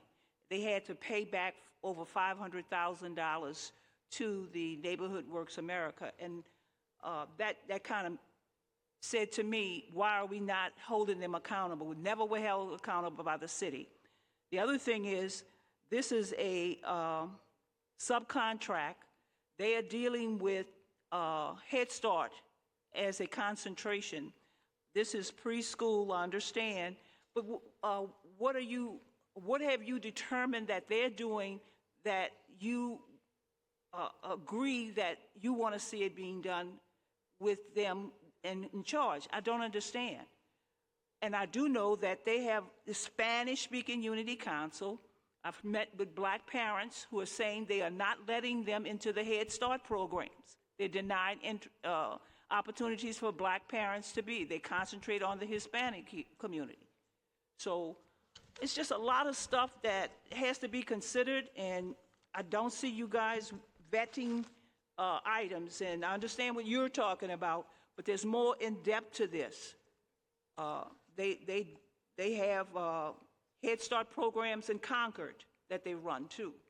So I'll just. Thank you. Any other public comments on item L30 in the room or on the Zoom room? No Zoom room. I don't see anyone rushing to the front of the room, so let's go ahead and take a vote on this item. All right, on the roll call to adopt L.-30, it is noted that student directors are absent, Director Hutchinson's absent, and President Brohart is absent during this roll call. Director Latter? Yes. Okay, Director Thompson? Yes. Director Barry? Yes. Director Williams? Yes, sir. And Vice President Batchelor? Yes. Motion's adopted. Great. Now moving on to M, which is the adoption of the general consent report, general obligation bond, measure BJY. Is there a motion to move this item forward? I motion that we adopt the general consent report, general obligation bond measures B, J, and Y. Is there a second? Second. Wonderful. Public comment on this agenda item? Yes, with Salo Labala and Ben Tapscott. Is Coach Tapscott online by any chance? I think at some point you need to make it clear. No, he's not. Okay. You ready? Yes, go ahead. Okay. You need to make it clear when you have identified renovation funds, a specific amount of money, and then schools who are in an agendized item to get more money. Where is that money coming from? Fund 21 and Measure Y. Extra money. But what you say, oh, that's the money. Some people say it's the money that was already there. If the money was already there, why did they have to come to you? This is extra money that you're giving to Garfield, Roosevelt. Going to the 3 items that are related to the turf, and you have M, 10, 11, and 12. That is design architectural services for turf and field replacement projects. Now, if you're just at the stage of designing and the architectural service for McClymonds, we need that football field ready for September. We need to be able to play on that field. And you approved the money some time ago, timely enough to get that project started. We do not need to have that turf put down there on contaminated soil. The soil is contaminated, that the turf has to go down. If you found it necessary to do Cole's elimination of the contaminated soil, you have to do it for McClymonds. You can't do Cole, the soil has to be eliminated of its contamination, and McClymonds, we're not going to do it. We're just going to lay the turf down on contaminated soil, and the kids can play because the mat is going to catch the contamination. That's crap. You have to move to remove the contamination, and you got to get that field done. Is anybody going to address that, Mr. Williams? Are we going to address that, sir? You talked to him? Okay, yeah, I did see you did talk to him about it. You're right. But they're not doing nothing. Somebody's got to do it. We will not accept you putting a turf down on contaminated soil at McClymonds. Somebody speak up and address it. Thank you. Any other public comment on M? No, that includes public speakers. Okay. Any board comments on the general consent measure BJY? Okay. Let's go ahead and take a roll call for a vote. All right, on the roll call to adopt the general consent report on general obligation bonds, measures BJ and Y. It is noted that Student Director Simmons and Vasquez are absent, Director Hutchins is absent, and President Brohart, as absent during this roll call. Director Latter, Yes. Director Williams, Yes, sir. Director Thompson, Have conversation about anything. That's why it's not the superintendent, it's you. Director Thompson, Yes. okay, Director Barry. Director Barry, your vote on the general obligation bond consent? Yes. Okay. Vice President Batchelor, Yes. motion's adopted. Okay, and thanks for everybody hanging in there. I see you, Killian. I see you here. And the SEIU folks, so collective bargaining units are up next. And AFSME, I can't forget AFSME. So folks want to line up and come on up for collective bargaining unit reports.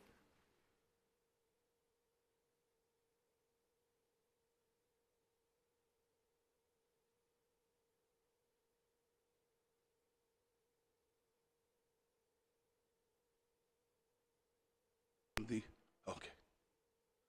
Good evening, Board. My name is Dana Wood, and I am the president for AFME. And I'm coming this evening because we spent nearly 2 years in bargaining back and forth, and we finally get our TA turned in.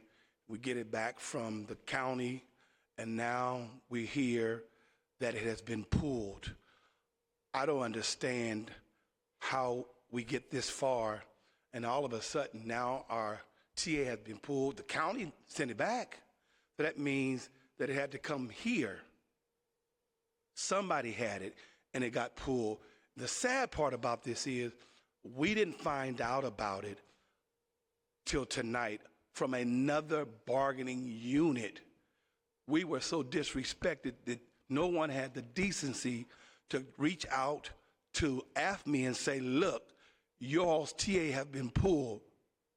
So we've been sitting here all this evening so we're going to get a chance to figure out what is going on. I was told that the county did it, but then I heard that's not true. One of the things, and I've listened to it, there is just too many lies coming, and it just looks like it's coming from you all. This is not fair. We worked hard. We worked tirelessly to get this thing done. And here we are, almost 2 years later, and we still fooling with the same foolishness. When are we going to hold people accountable for their actions? This doesn't make sense. Now, we got to go back and talk to our members. We ratified it. We voted on it. We approved it. Look at where we are now. Who got the answers? We got the question, who got the answers? When are we going to stop this? I heard everything everybody said. And the common denominator is there's too many folk lying. And we need to get the liars out. They need to be checked out of this system. It's not fair. What are y'all going to do about it? Now, do we have to just, everybody come in here at one time? Because the labor coalition is real. And I am tired. This is new for me, but I'm tired of being screwed over because folks are not doing their jobs. I hope we don't have to wait till the next board meeting to be pushed off again. Because if that's the case, there's going to be problems. I promise my people are ready. This is not going to, we're not going to stand for this anymore.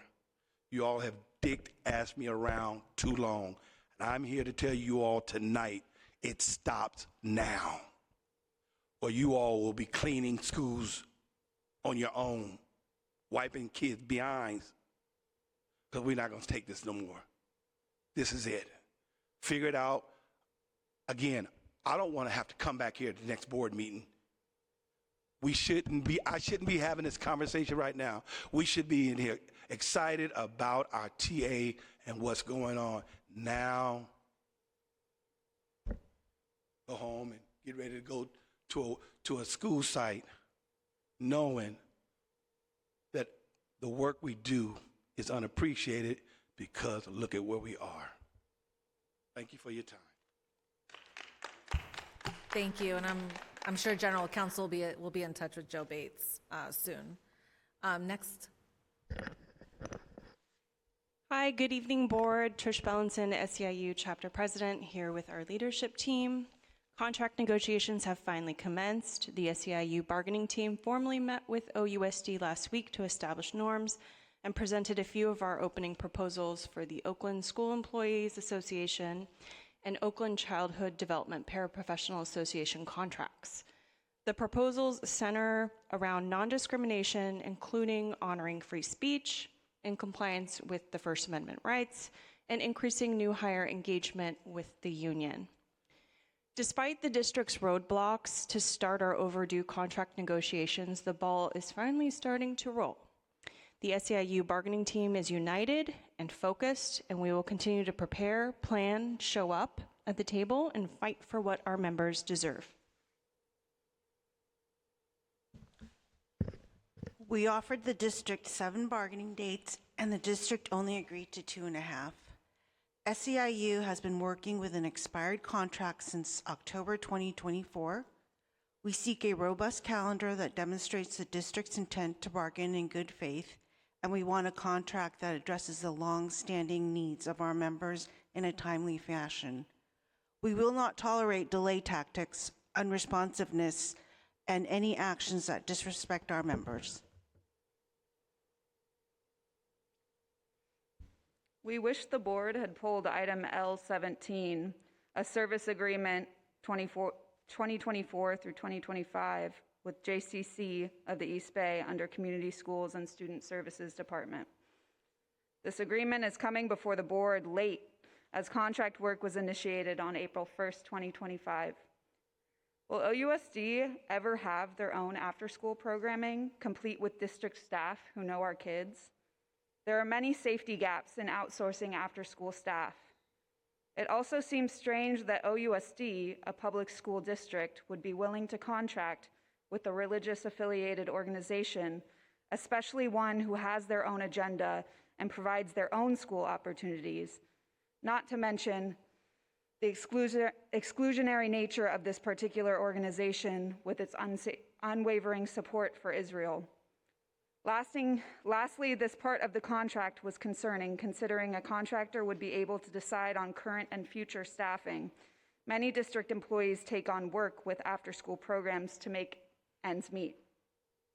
As indicated in the contract, JCC will consider hiring current staff for employment with their agency, offering pay ranges, job descriptions, benefits, personnel manual, professional development existing staff have experienced, and determine with the principal which stakeholders should be involved in the selection of site coordinator, as well as the hiring protocols. L25 is a serious agreement for open literacy and summer learning programs under the Community Schools and Student Service Department. One-on-one tutoring services are already provided for free through the Oakland Public Library and tutoring.com. Why spend money on this when we are cutting district jobs elsewhere because of lack of funds? L30 is a service agreement for the Spanish-speaking Unity Council of Alameda County and Early Childhood Education. The contract would subcontract the Spanish-speaking Unity Council of Alameda County with a portion of the district's fiscal year 24-25 child development funding for the provision of child development services in an amount not to exceed $381,067 for the term of July 1st, 2024 through June 30, 2025. Late. This contract comes before the board almost 1 year late. Why can't our district Spanish translators and interpreters do this work? With this school board, we are hopeful that we'll be able to not have to endure what our previous bargaining team had to endure to reach an agreement, or what our union siblings in AFSCME, whose TA is being voted on or was supposed to be voted on by this board today, but has not been voted on. Thank you. Just want to make it really clear, we stand with AFSCME, and we find that this is super disrespectful considering how long they've been at the table with the district and how hard their members have worked for well overdue raises. And now those retro payments are going to be pushed back for a lot of workers and their families. So as you digest that, please consider, maybe hosting a special meeting to get their TA ratified. It's an injustice to AFSCME employees. Like they said, these are our custodians who clean our schools. These are folks who take care of our kids and make sure that their safety and health needs are taken care of, and that their IEPs are being implemented. There is no reason whatsoever that TA should have been pulled. It's unacceptable, and we stand in solidarity with AFSCME.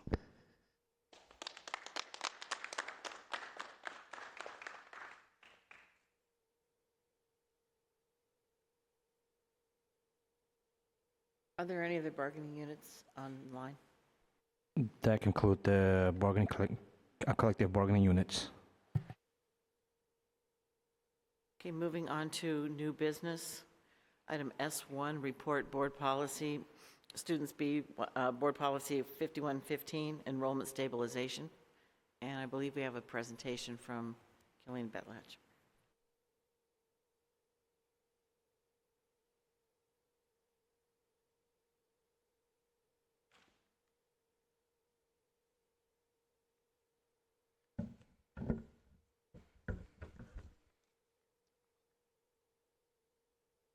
Clicker.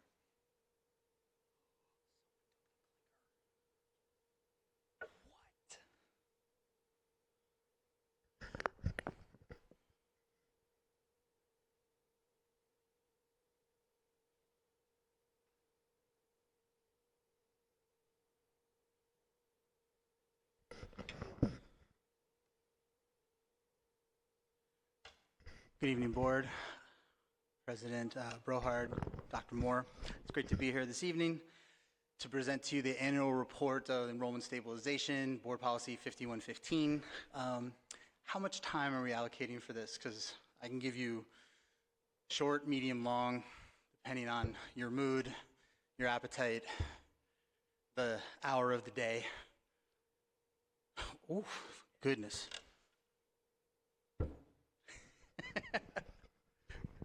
All right. So my name is Killian Betlatch. I'm the Executive Director of Enrollment for the Oakland Unified School District. I've been in this role for 3 years. I've been in the district since 2009. Prior to that, I worked as the proud principal of Elmhurst Middle School. I have 2 children who attend school in District 5. So we are here to talk about the enrollment stabilization board policy. This is a portion of the work that the enrollment department does, which we'll talk a little bit about. We want to cover kind of 5 overall topics. The enrollment stabilization generally, 3 strategies that our team is undertaking pursuant to this board policy, and then some challenges and kind of forward and future thinking. So just kind of grounding us with what the enrollment stabilization says and what the policy is. It came out about in April 2021 and just positioned and reminded and grounded all of us in that enrollment is a chief driver of revenue for the district. We love children, and then they are absolutely more than dollar signs, and they are also part of our revenue and how we have funding from the state, right? And the board policy is really clear on that. It also said that the board policy also called for funding to engage in promoting and supporting enrollment work, right? And to not just kind of turn maybe a blind eye to the fact that schools were deeply engaged in this work, and instead to help them from the central office perspective and to engage centrally with funding and with support. And there are kind of four, categories, right? That it said that we all have a collective responsibility, all of the stakeholders in the district, to engage in enrollment and to promote and support it. That there's going to be direct support from the central office to schools to support them in their enrollment efforts. That we're going to increase accessibility for families in our enrollment system. And that we're going to stop giving resources for competing systems, right? And this kind of seems like a little bit of a long time ago, but we used to have this like joint enrollment system with the charter schools. We used to advertise them in our systems, and we used to talk about them. And there were some attempts to kind of have a unified system with competing systems, and we don't do that anymore pursuant to this policy. So I also wanted to name that when I came into this work, there were, people would talk about, how's the enrollment office? And I would say, which one? There's 9, because there were all of these different teams that were directly enrolling kids into schools. And there's not that there's anything wrong with any of these teams or people. They were working hard and they loved kids. However, when we think about accessibility for families and we think about a quality experience, it is impossible to have anything like a unified experience if all of these different teams are doing that work disparately and on the side and over here, right?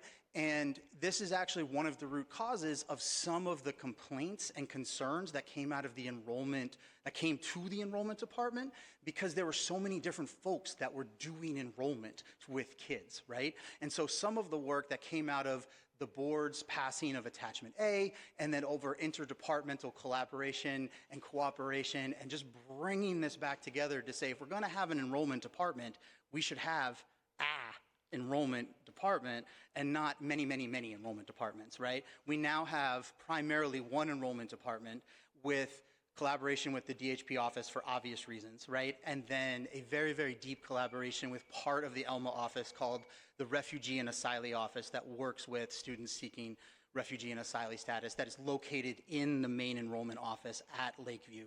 Deep collaboration, we work together. It's almost a part of enrollment proper, right? What this, just as a quick aside, what this gives us, particularly when it comes to the special education part, and I just want to lift this up briefly, when special education and other departments like it are running a shadow enrollment office, they're not attending to quality, right? Because they're running enrollment. And so when we were able to kind of shift our systems and be able to say, special ed, and with them, right, it was in partnership, you don't have to do that anymore. We would then say, what did you get back? And one of the things that they self-reported was like, look, from a coordinator to a director, it was anywhere from 30 to 300 hours each of time that they didn't have to do enrollment and could then do quality, right? And that's what you want. You want the folks that are doing program and student support to do that, program and student support, because you have an enrollment department. Right? And so that was one of the things that I was really looking at, of like, where can we do this? And where can the department that you want doing the work does the work, and other folks do their work, right? So we have 3 teams. We have the Student Welcome Center, which is doing TK-12 enrollment, and you see kind of their core operations there, as well as the FTE and the change going into 25-26. We have the early childhood enrollment work, which also includes our family navigators, who are an amazing team that are working both at Lakeview and then off in the sites and supporting families, as well as the change in FTE going to 25-26. And then we have our strategic outreach team, our enrollment marketing team, that is really working on Board Policy 5115 all the time. And so there's portions of BP 5115 that everybody works on, but I really wanted to talk a lot about the enrollment marketing team today. So I just wanted to ground us in that kind of structure and orientation of the enrollment department. These are some enrollment, just kind of also trajectory and numbers. I'm not going to read through them and belabor them, but I am going to call your attention to the elementary enrollment number for 24-25, because it is higher than the elementary enrollment number for 23-24, and I think that that is significant, right? We have been struggling with declining enrollment as a city, a region, a state, and a country, and if we're able to start gaining that enrollment back collectively and at a level of an entire grade span, not just an individual grade like TK, that is significant, right? And you do see the 5-year change and the 1-year change. It doesn't represent a line going up, but it does represent a stabilization, which is the name of this policy. I am showing you the numbers of TK, which has been an important driver of enrollment stabilization, and we've been very aggressive and thoughtful about making TK accessible to families, and you see the 5-year change both as a number and a percent, and then the 1-year change both as a number and a percent. And then also just to name, and you've been in some of these conversations, that we are fast running out of the spaces that align with demand. In other words, the places where families are asking to go to TK, we can't offer spaces in those places. And that's going to limit our ability to continue to offer TK. So let's talk about these strategies. So the first strategy I want to lift up is this idea of fostering an attitude of yes. So we know that in education, in Oakland, across the nation, and in the enrollment department, so much of our work is driven by this kind of reliance on middle class, English literate, tech dominant values. And we said, look, in the enrollment world, what if we just said no to that?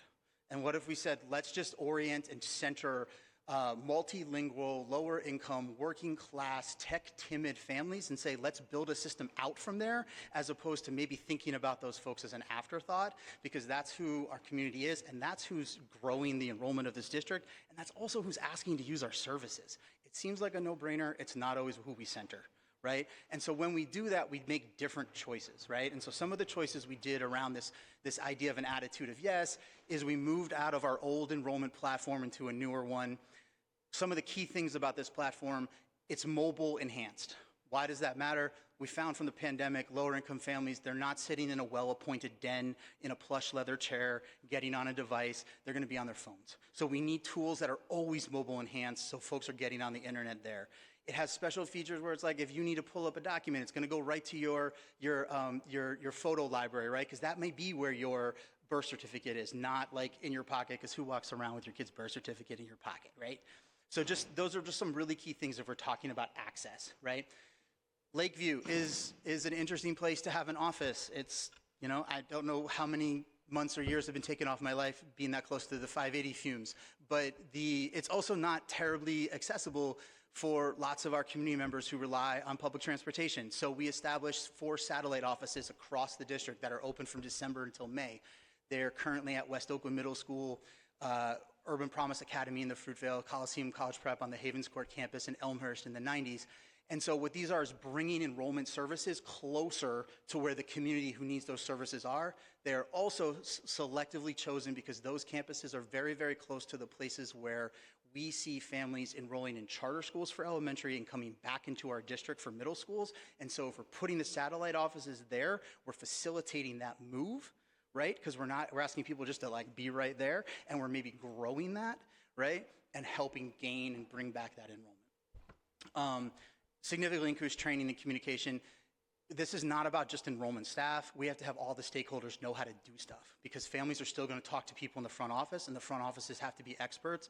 So we're just training. And we're training across lots of job classes. So clerical, community school managers, school counselors, principals, right? And doing it multiple times per year.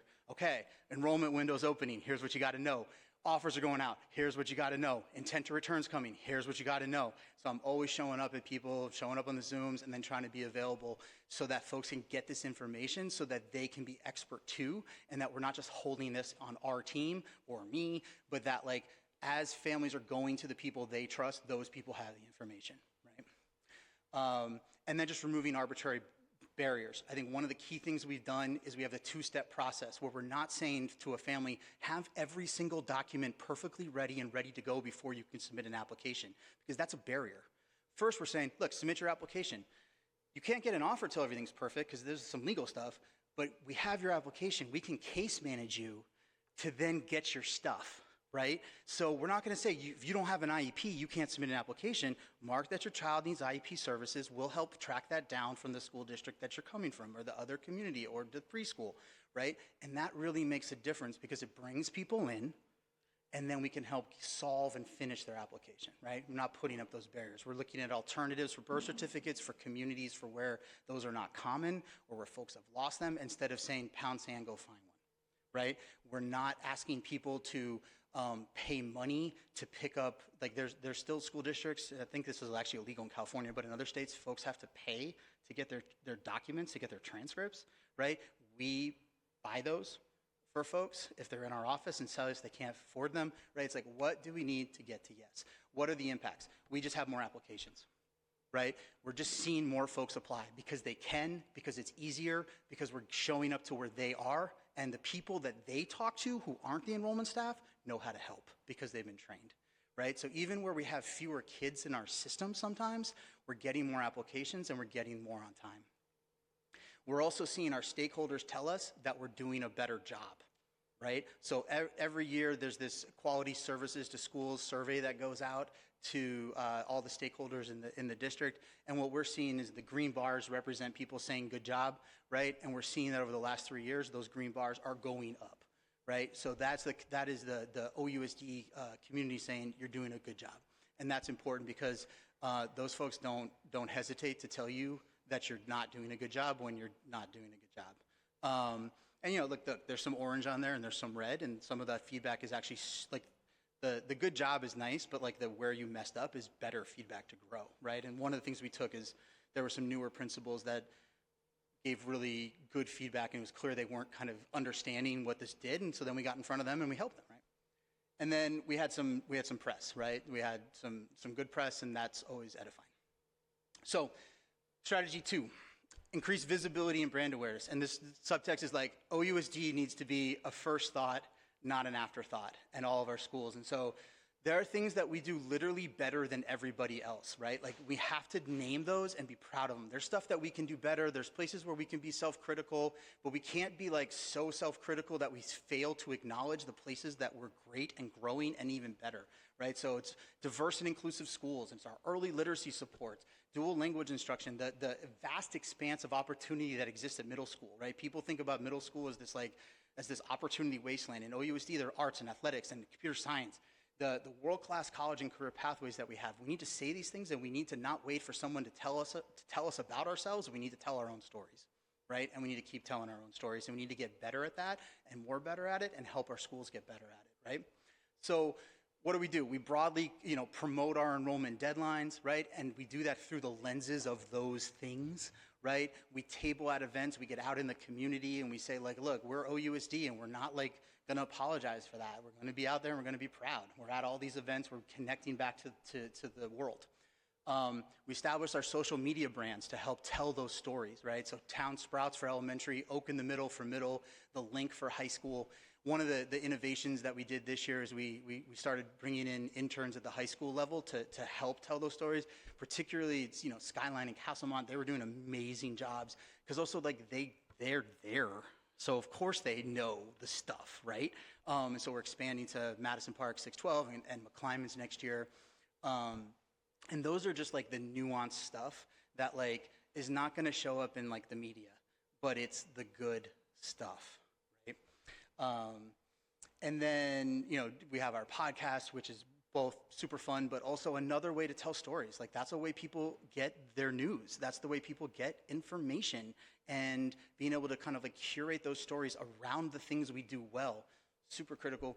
And then we're just using new tools to get our message out. We have some tools that are really letting us map to where people live who may not be in our system, by zip code, by census block, by attendance boundaries, and we're really upping the amount of direct mail that we're putting out.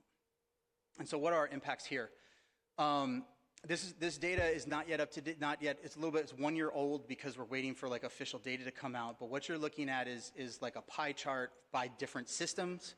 And what we're seeing is that over time, the size of the pie chart is shrinking, but OUSD's share of the enrollment is growing, right? So we're reclaiming enrollment. So we are growing by 1.5 percentage points, right? And so that's not like massively changing, but these are big numbers. So 1.5 percentage points, we're talking about 53,000 kids, that's a lot, right? And we're getting it back from charters and we're getting it back from privates, and that matters, right? Because in a context where fewer kids are born and people are moving out of our city, how do we understand growth? This is one way, because we're gaining back the total share of enrollment that's available to us, right? You can understand this on a line graph if you want. We're the green going up. Charters are the purple going down. Their share of enrollment is going down. I do want to point out it's stabilized, right? Now, we're going to have another year of data we can add to this, and we might see another data point there. The gold is interdistrict transfers, right? So that's families who live in our city who are leaving our city to go to other school districts. That's going up in part because those cities, one, are advertising hard, and two, they have their own declining enrollment issues, and where they said no for 2 generations, all of a sudden they're saying yes, right? The other thing we're seeing, and this is, oh my gosh, there's a lot of lines, and it's like midnight already, and you're like, I can't believe we're looking at all these lines and data. So what we're seeing is each line represents a year of enrollment and the percentage change of enrollment for big urban school districts our size, California as a whole. And what should draw your attention to it is the big dip where everybody goes down. And at the very, very top is a green line where Oakland, where we basically just kind of go a little bit flat across the top. So what you're seeing is about the time that we started investing in enrollment stabilization, all of these other school districts and the state and the county took this massive drop, and OUSD stabilized. Yes, we went down a little bit, but we didn't fall off a cliff, right? And that matters because huge drops in enrollment are incredibly destabilizing, right? That means that many more people are getting dreaded pink slips, right? That means that many more people were scrambling to figure out where the money's coming from, and we didn't. If you wanted to see that in another way, you could look at it in this bar graph. So this is the cumulative enrollment change during the enrollment stabilization era, right? Relative to some other, I've picked some school districts, you can pick lots of them, and they're all gonna look similar as long as they have a reasonable urban core and a reasonable number of charter schools, right? Then they're going to look like this. So we could include Elk Grove or San Jose Unified, or, et cetera, et cetera. They're all going to look in this similar pattern. And the pattern shows that OUSD, in part because of these investments, stabilized its enrollment, declined less, while everyone else was falling off of cliffs. Right? And then we have a couple other graphs that I just want to lift up that you're basically seeing a line of enrollment, and then you see the line split. And the line splits where the enrollment stabilization started. And so the bottom line is where we were headed. And then the top line is where we started to go after enrollment stabilization started, right? And so had we continued on the same trajectory, that's where we would have kept going.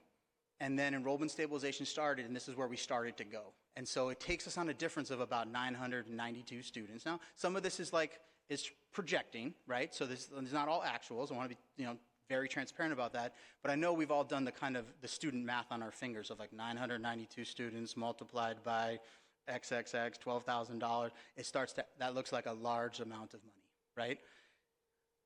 TK played a big role in that. If we want to take TK out, those bars shrink together, but they're still in effect, right? So it's not just TK. It's part of it, but it's not just. I'm sure you're going to have some questions on this, so I'm just moving. Strategy 3, our enrollment focal schools. So this is a huge part of our work. What we do here is, and our focus here is just to focus on the fact that our schools are better than people know. And our schools are working towards excellence, and almost everywhere they are better than the public perception of them, right? And what we believe is that if we tell those school stories and we promote them to the public, we can bring a greater awareness and therefore greater enrollment to those schools collectively, right? And what we also hope to be true is to not have inclusion in this group be permanent, that there's lots of interventions in the education world where you get into the intervention group and you just never ever get out. And that's not what this is designed to be, right? And so there have been some schools that have exited the enrollment focal work, and that's not a punishment, right? That's good, right? We don't want to be in this work permanently. So how did this work? We built an enrollment health dashboard, because if you're going to give some schools something more or different than others, you have to have a reason, and you have to be able to defend it. And I imagine some of my former principal colleagues come to me and be like, why didn't I get that? And I needed to be able to have a reason. So we have the data that's there: 1 year enrollment health change, 3-year enrollment health change. What's the rate at which a kid starts in kinder and stay till 5th grade, start in 9th grade, stay till 12th grade? What's the percentage of kids who go to charter schools in the attendance boundary? And then we put all that together and give those things point values, and then we take the schools that need the help. And I defined these in the appendix so you can look at them if you want to really dig into that. And then we look at the schools that need more help. And originally I was thinking like, let's do 10, and then we saw the numbers are like, we can't do 10. We have to do like more. And so we had to figure out how do we do 20? How do we do 25? How do we stretch? How do we give more supports, right? And so this is the list of our enrollment focal schools by board member district, as well as some of the ones that we exited, either because they were receiving support in another way, or because they were reaching enrollment goals and we wanted to give support to other schools and make room for that, right? So what happens when you're an enrollment focal school? We give that school assets, so tangible assets to support with enrollment, right? So branded materials, the pencils, the stickers, right? When families accept their offers, we send those families, I chose Prescott, right? So that they put those up on the refrigerator, put it on the car. We've helped schools make new logos, because some of the logos that we had were old, some of them were clip art, some of them were trademarked by other organizations and we should not have been using them. Then we've put up murals on the walls of those new logos, like the ones at Horace Mann. We've put up, or the ones at MLK. We've helped schools brand for curb appeal. Like if you drive on MacArthur, it wasn't clear that that building was Bret Hart maybe. And now when you drive by, you see Bret Hart's new logo, like bam, you can't help but, no, my wife was like, oh, that's where Bret Hart. I was like, yes, that's Bret Hart. And we've done site-specific advertising like billboards that are up, choose this school. I'll never forget when we did our first one, and it was a Prescott student, and afterwards the young lady who was on the billboard told us, her mom told us that, she said, Mama, we got to go to school every day and drive past my billboard, right? And I was just, and so doing those things to be out in the world and make sure people are seeing our schools and seeing and promoting them and knowing that we are proud of those schools. We've done some promotional videos. We've done social media promotions. We also provide technical support. So this is some of the back-end stuff that's not always visible, right?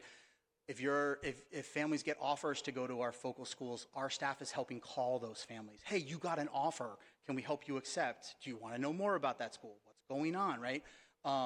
We also, we provide curated lists for the help with recruitment, or families, if they missed their offer and it was expired, we're going to send those out to those focal schools so they can just re-engage with those families to try to get that enrollment back in, right? So there's some technical stuff in the back end. And then adaptive support, engaging with the leaders of the schools around, let's talk about your enrollment, right? So everything from how are we going to think about recruitment strategies, what's working in your community, what did we try last year, did you actually do that thing I suggested, you didn't, cool, let's try it this year, to things like more nuanced conversations like the one I had with a high school principal yesterday where we were looking at enrollment data and she said, look, we're getting kids in 11th and 12th, we're losing kids in 9th grade, so let's talk about what do we do. I need to change my staffing in 9th grade. I need to change the 9th grade experience. I maybe need to be the 9th grade administrator, and I need to watch the 9th grade thing because I don't want to lose any more 9th graders. And I want them to have a better experience, right? We provide coaching at 3 schools to those principals about stuff that's actually more than enrollment, but kind of everything's enrollment, and helping there. And then we also provide stipends and a PLC to a principal-selected staff member at every school to do social media work, right? So not just saying, go put stuff on the internet, but also giving them support on both the technical stuff, what makes a good story, what have we seen people pick up on, what are our messages, what are your messages, what do you want to say about your school, how can we help, right? So this is one of the things that we track is first choice rank, right? And kind of a long time ago, this demand rate got a bad name because we were only looking at the on-time rate, which was not representative of the community. We now track that for when the on-time window opens all the way to the last day of school, right? So it is much more of a wider range, more representative of who's applying, right? And so these show what is the change in families' first choice ratings for the schools when they join and when they become an enrollment focal school. And these are like the ratings of our highest growth, right? And so what we're seeing is that when schools come into this work and we give them that stuff, the assets, the technical support, the adaptive support, families are choosing those schools and ranking them first at much higher rates than when they weren't, right? And you can see some of the examples, the top, I think I gave you the top 2, 4, 6, 8, 10 that were there, right? So Horace Mann, Reach, Allendale, Highland, Castlemont, Oak, McClymonds, Hoover. These are significant percentage point growths, right? The unweighted average is about 8 percentage points. You know, there's some schools that got caught in like a TK thing and you know, they were a little bit flat, but it's a significant change. And when your families, it is such a difference. And I know this as a principal. When my first year as a principal, I looked at this data and I had like 30% first choice, which is I'm walking the hallways and 1 out of 3 kids wanted to be there. And I was like, no, like that's a no, right? And worked for years and years and years to get that up to 80, right? And I think the school I left is now at 102, and that's great. There's such a difference when families are choosing a school as their first choice. They're going to volunteer. They're going to say, can I be on the SSC? They're going to go to the field trip. They're going to be tolerant of like when a school stubs its toe on something because they chose it, right? So this is super significant. We've also seen, I want to give you a case study of a school that was an enrollment focal school. So, and a lot of our schools are in deep East Oakland, they're in West Oakland, but I want to just show Laurel for a second. This was a school that was an enrollment focal school who we exited, right? So in 2016, you know, a long time ago, they were a 700 kid elementary school. In 2016, that was kind of a high point for them. They had 559 kids. When we brought them in as an enrollment focal school, they had 424 students, right? So that's significantly lower, right? They had 3 straight years of decline. Some of the key actions: deep engagement with the principal. He asked me 47 questions and was like, I don't even know if I'm going to do this. But once he committed, they committed, did all the stuff. We gave them the full range of assets. They really said, I'm doing this thing. We gave them a new logo. We engaged with a corresponding beautiful mural on the wall. They also had some other things that were adjacent to this work with a new playground from Eat, Learn, Play, the Curry Foundation. Their CDC, beautiful CDC opened, right? And then we start seeing some like calendar things, right? They had a teacher consolidation before we started. Their first choice kinder rate was 52%, then it started growing up to 69%, then it started growing up to 76%. They added a second TK because demand was so high. They added a 4th and 5th grade teacher because demand rate was so high, right? Now we're like barely into the enrollment window. Both TKs were full right away. They're on pace to exceed their projection. And the principal was like, when do we get more stuff? I'm like, you're out, dude. Like, you have gotten everything and you've done everything, and like now you're just gonna go. And so what we see when we have this, right, like the net gain of 51 students and 2 teachers, right? They have the highest enrollment since 2018. Their first choice kinder rate 52 to 76, TK rate 67 to 208% of capacity, right? Which means they're turning people away.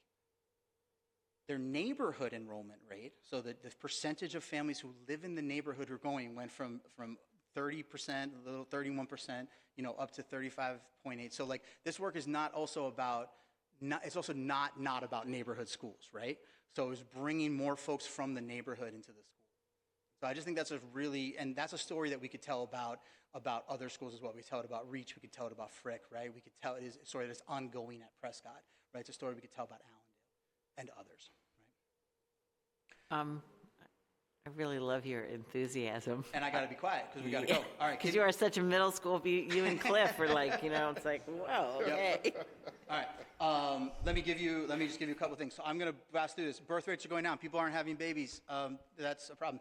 Everyone's enrollment is going down everywhere. One I do want to point out in this is if you look at this thing very, very carefully, you see that enrollment in the state is going down. But charter and private enrollment is going up, but we know in our city, we're working to reverse that trend, and that's significant, right? And that's part of our work. These are some staffing and budget things, which you guys can look at later, but I think what's significant about that is that we are running out of dedicated funding, and the funding that we are kind of running on has been curated carryover because kind of the context in which I've been working is you never know when the money's gone, and so I've been trying to kind of put it together, keep it together, find some grants. We have a grant with the Federal Department of Education that has a name that had the word diversity in it, that they changed that word and the money could get gone at any moment. And so I think there's some things that we need to think about for the future around potentially, this is new work. And when we have new work, we sometimes need new job descriptions to keep up with the evolving work. We've done that when we did African American male achievement and we needed new job descriptions, when we did community school managers, when we did restorative justice. We haven't done it to date, and it is a challenge. Also just naming, and I recognize maybe the situational irony, that when we have all of these controversies and unstableness, we hear it from families.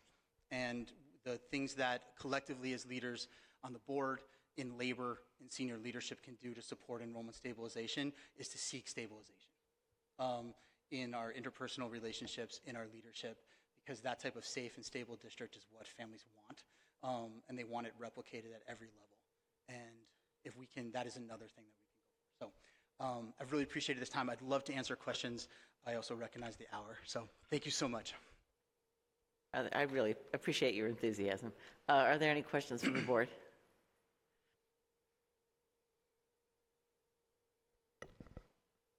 Thank you.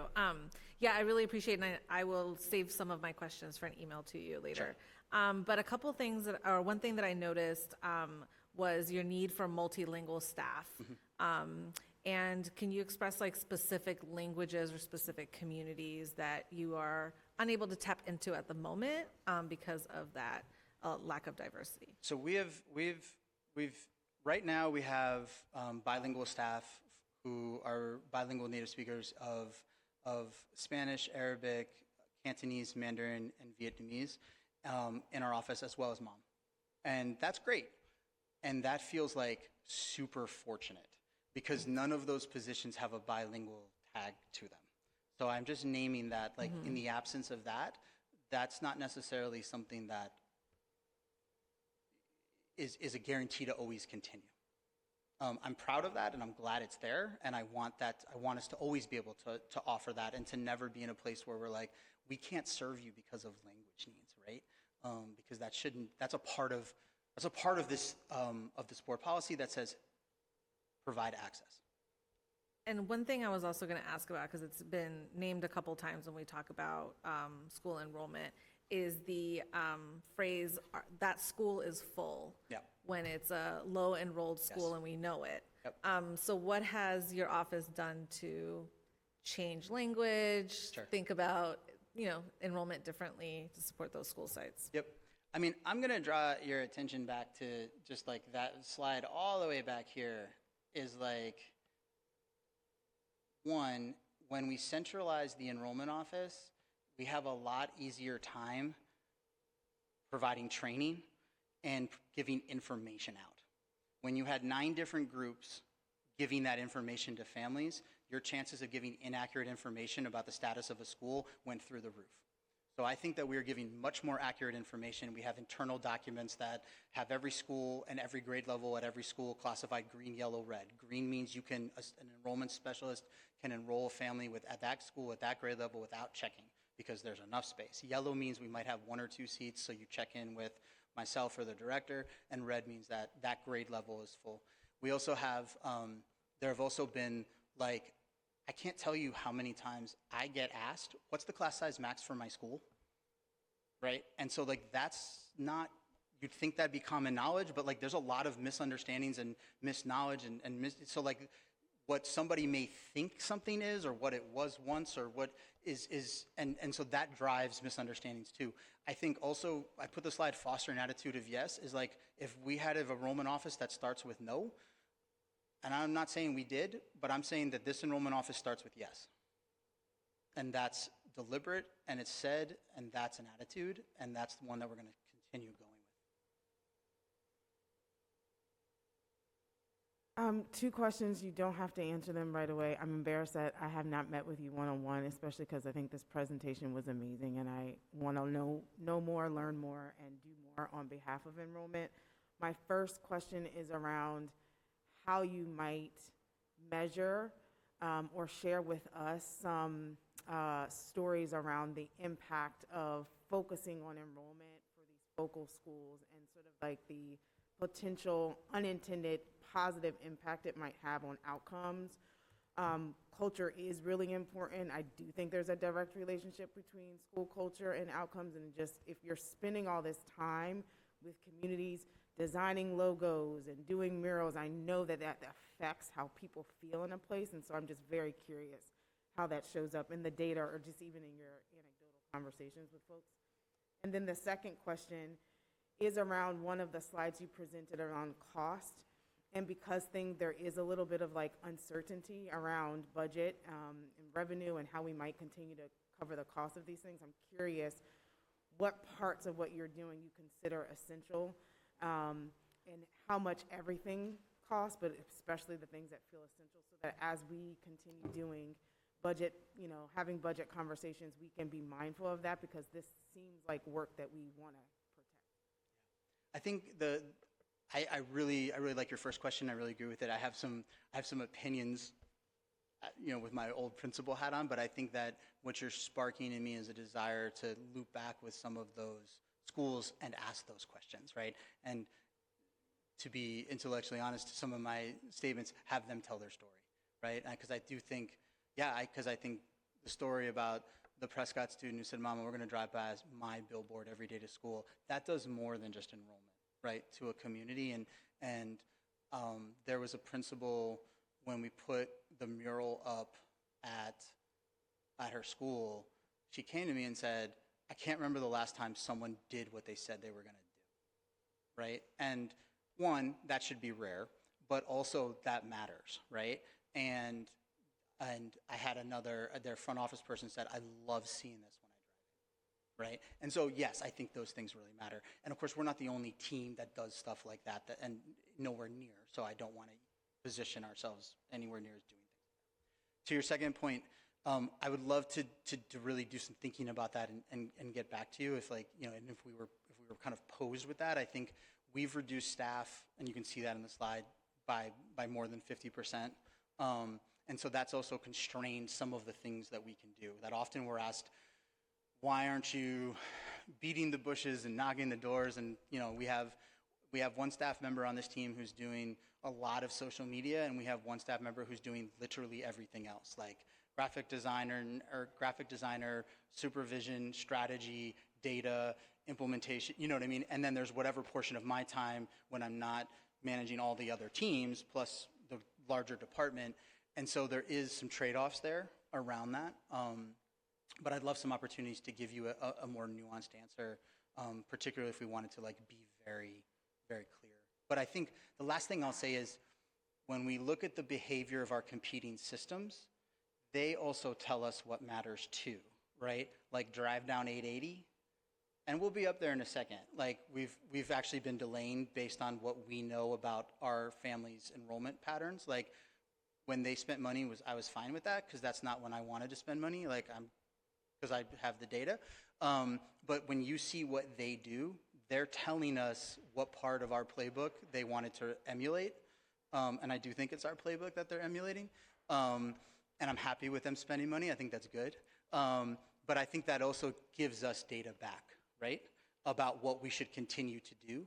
And it also gives us data back on what parts of this initiative that we were out ahead of and we were innovators around, we shouldn't back away from, right? Because other folks have filled the space.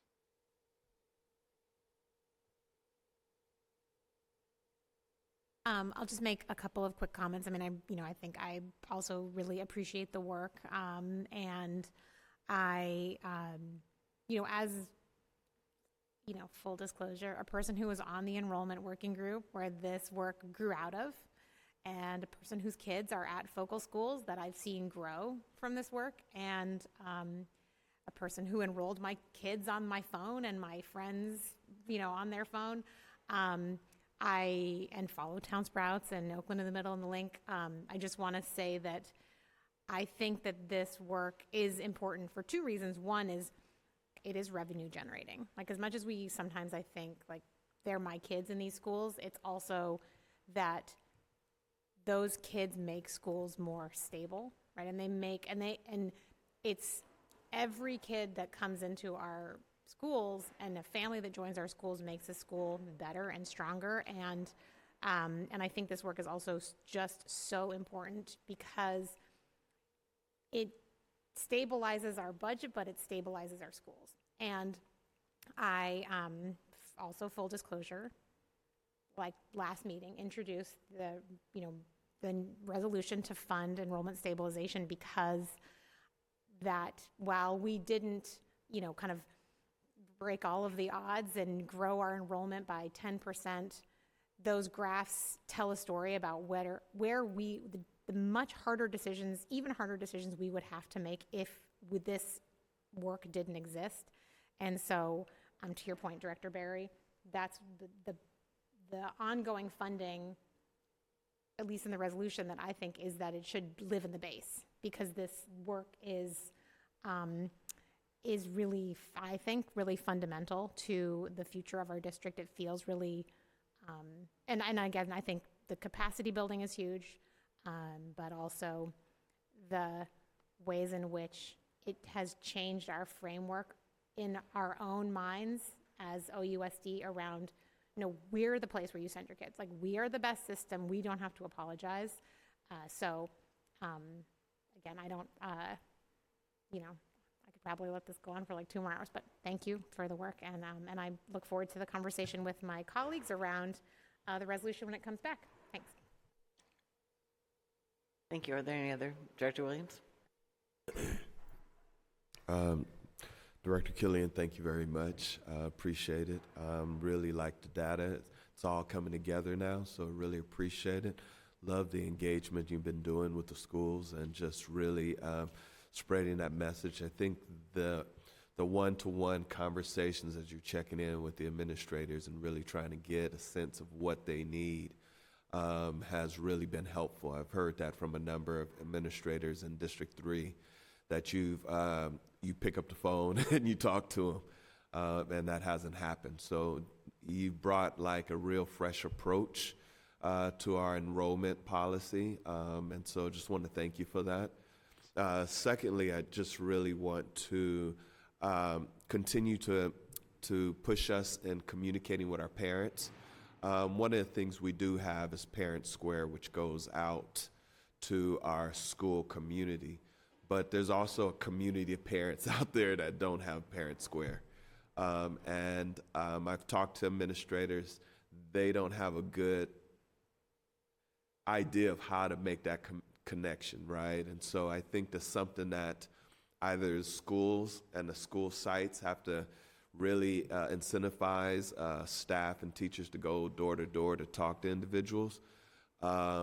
Or, I think you did mention there's some direct communication that is going out from now on. So that, trying to connect those two is going to be really, really important, because I think that, again, we tend, from what I've noticed, is that parents want to chase the best opportunity for their child, and they have every right to do so, but sometimes they just don't know right within their neighborhood is a good opportunity. And so making sure that they know that there's an option there, not just filling out the enrollment, but actually know, like, you can go visit, you can talk to folks, this is what we're doing, and looking at the profile of schools, being able to gather that data and then directly send it to parents so they know what actually is happening at the school would be really helpful. I know you've been working on that. We've talked about it a couple times, and I definitely want to finish up on that conversation. And lastly, knowing that you're doing a fantastic job, even though we have this kind of school choice policy, I continue to, prod you a little bit about that.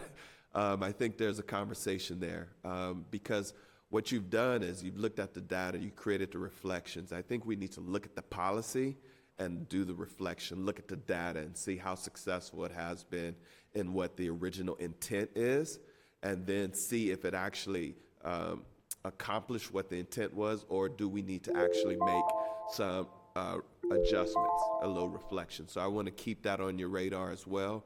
I'll be coming to you soon about that. Thank you, sir, for a great job. Appreciate you. Thank you. Yeah, I just want to say thank you I remember doing the 5th grade enrollment in paper, handing over notebooks and making triple copies because they got lost. So moving to a phone, I think, is like amazing. But I also really appreciate the focus and switching that around to looking at our students that need the most, that being the focal part of our enrollment. And, I'll be talking to you about La Escuelita too. Thank you.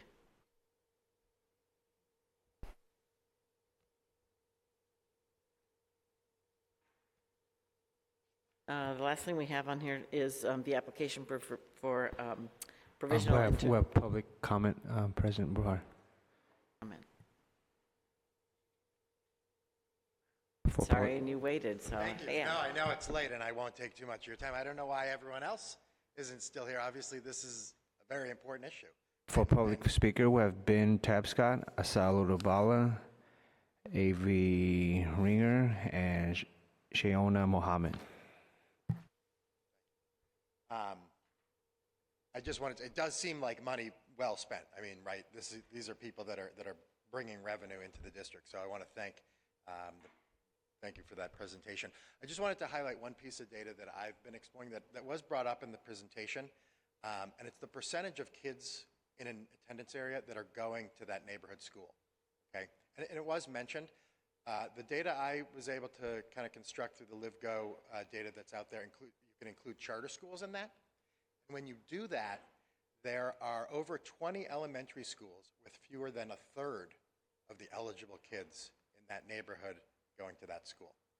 So, it seems that from an enrollment perspective, we want to target those neighborhoods and understand why it is that those parents, those families have lost so much faith in those schools.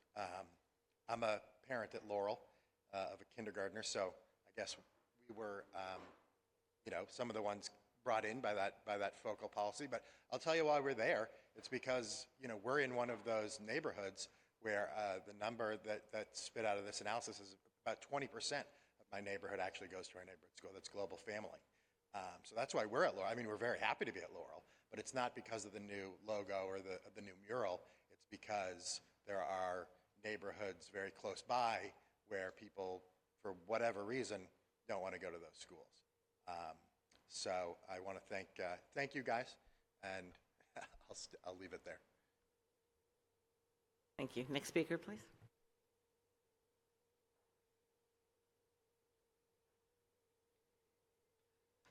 Hello, my name is Shayana Mohammed. I'm a parent, former commissioner with OUSD, and former director of North Oakland Community Charter School, where both of my children were students there at some point of their education.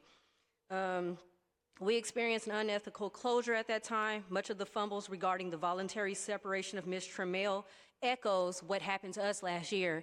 A lot of those things, like the violation of Brown Act, the improper votes and discussions and announcements to the public that was happening, is happening again. So it's rather disappointing to know that this is still a behavior that's being encouraged and overlooked amongst leaders. There was no transition plan that happened with us as well. So our school records, we had to go figure out how to get it to OUSD. There was no proper pass-off from Office of Charter Schools, nor no oversight from anyone that was within the Charter Matters Committee. During the time that you all were still an active committee, we reached out to you personally, Clifford Thompson, and Valerie, and Burchard, and it was flippant behavior amongst Valerie and Burchard during that time, and a complete overlooking of a direct request from you, Mr. Clifford Thompson. It's very disappointing that these things are still happening. You can shake your head and say you didn't, but records don't lie. Recordings don't lie. And at the end of the day, it's very disappointing that these things continue to happen. And it's like things are on record, and it's still like, oh, well, we can roll our eyes, we can sip our water, and no one does any follow-up later. And then when you get a bunch of mad family members, then you don't know what to do. So at some point, someone should take the charge, and it shouldn't be a disjointed effort of who's on what side and what looks good to the public. And then for people like Lisa Grant Dawson to continue to do little side comments and huffing and puffing and just being funny. Janelle Ruley, same thing. It's just very disappointing that this is still a behavior amongst OUSD when you all are teaching children to be educated, inquisitive, and informative individuals that are supposed to respect each other. It just makes no sense. Thank you. All right. Next item on the agenda is S2 250889, application for provisional internship permit, California Commission on Teaching Credentialing, named employees for the school year 24-25. Is there a motion to adopt this? So moved. And is there a second? Second. Thank you. Is there any public comment on this? Yes, Ms. Asalo Labala.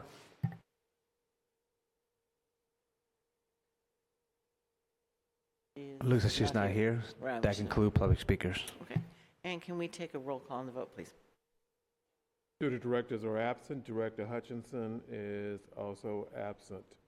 On the remaining roll call, Director Latter, Yes. Director Williams, Yes, sir.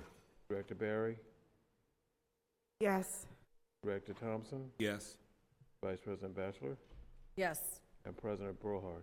Yes. The motion's adopted.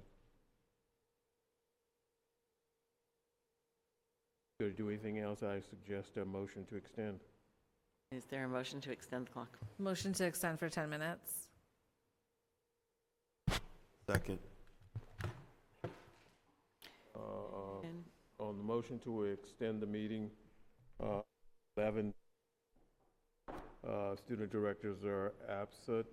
Director Hutchinson absent. Director Latter, Yes. Director Williams, Yes, sir. Director Barry, Yes. Director Thompson, Yes. Vice President Batchelor, Yes. President Brohard. Yes. Motion's extended to, meeting's extended to 11:10. Next item on the agenda is U, which is the President's report. I will make it really short. I had a longer statement, but I'll shorten that. We received a letter from the County Office of Education certifying our second interim budget as qualified. And while the certification reflects progress, the letter also outlines several concerns that we as a board must address in our upcoming budget development process. I strongly encourage everyone to read the letter carefully. It's attached to the agenda.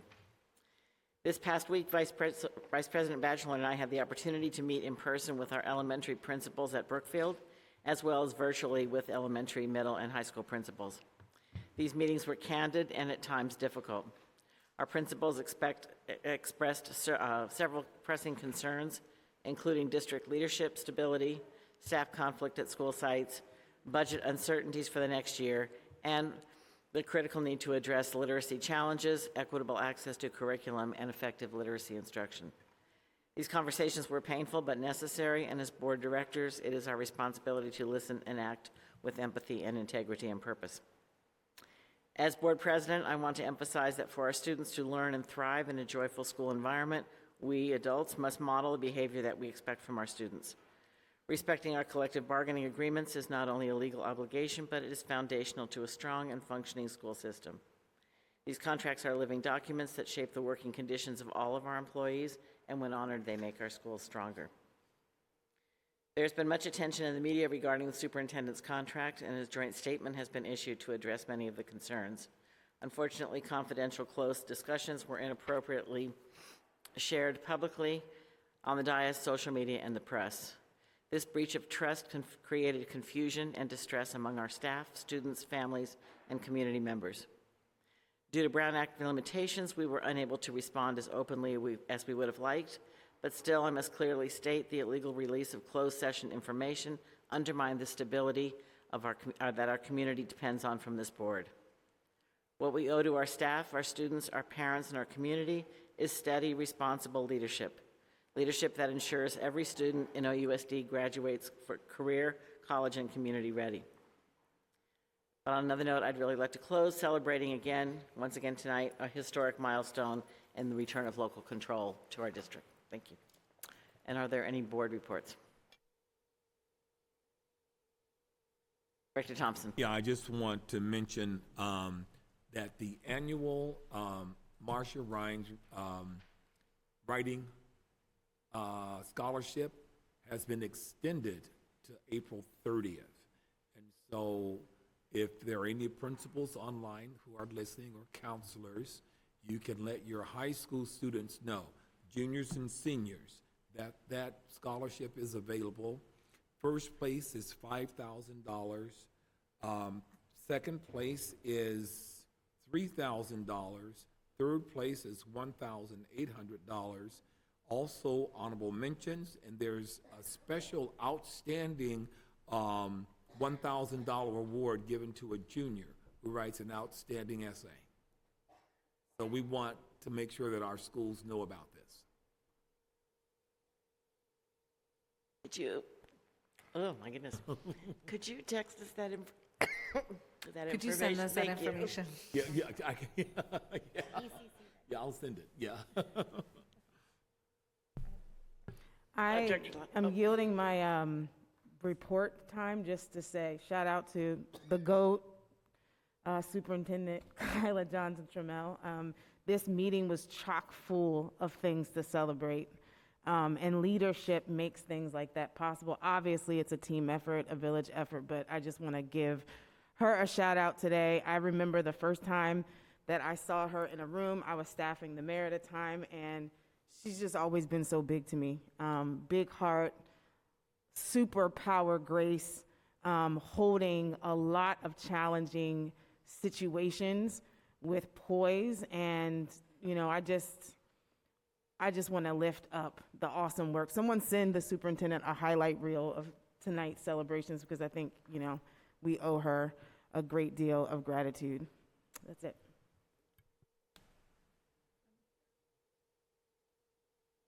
Yeah, just super quickly want to acknowledge the graduation ceremonies that are happening sooner rather than later. So I have them booked on my calendar, so I will be there.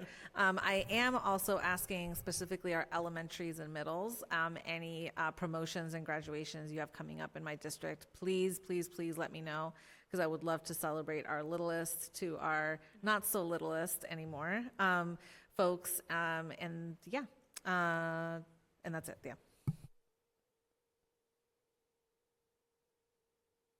All right, and with that, we're adjourned.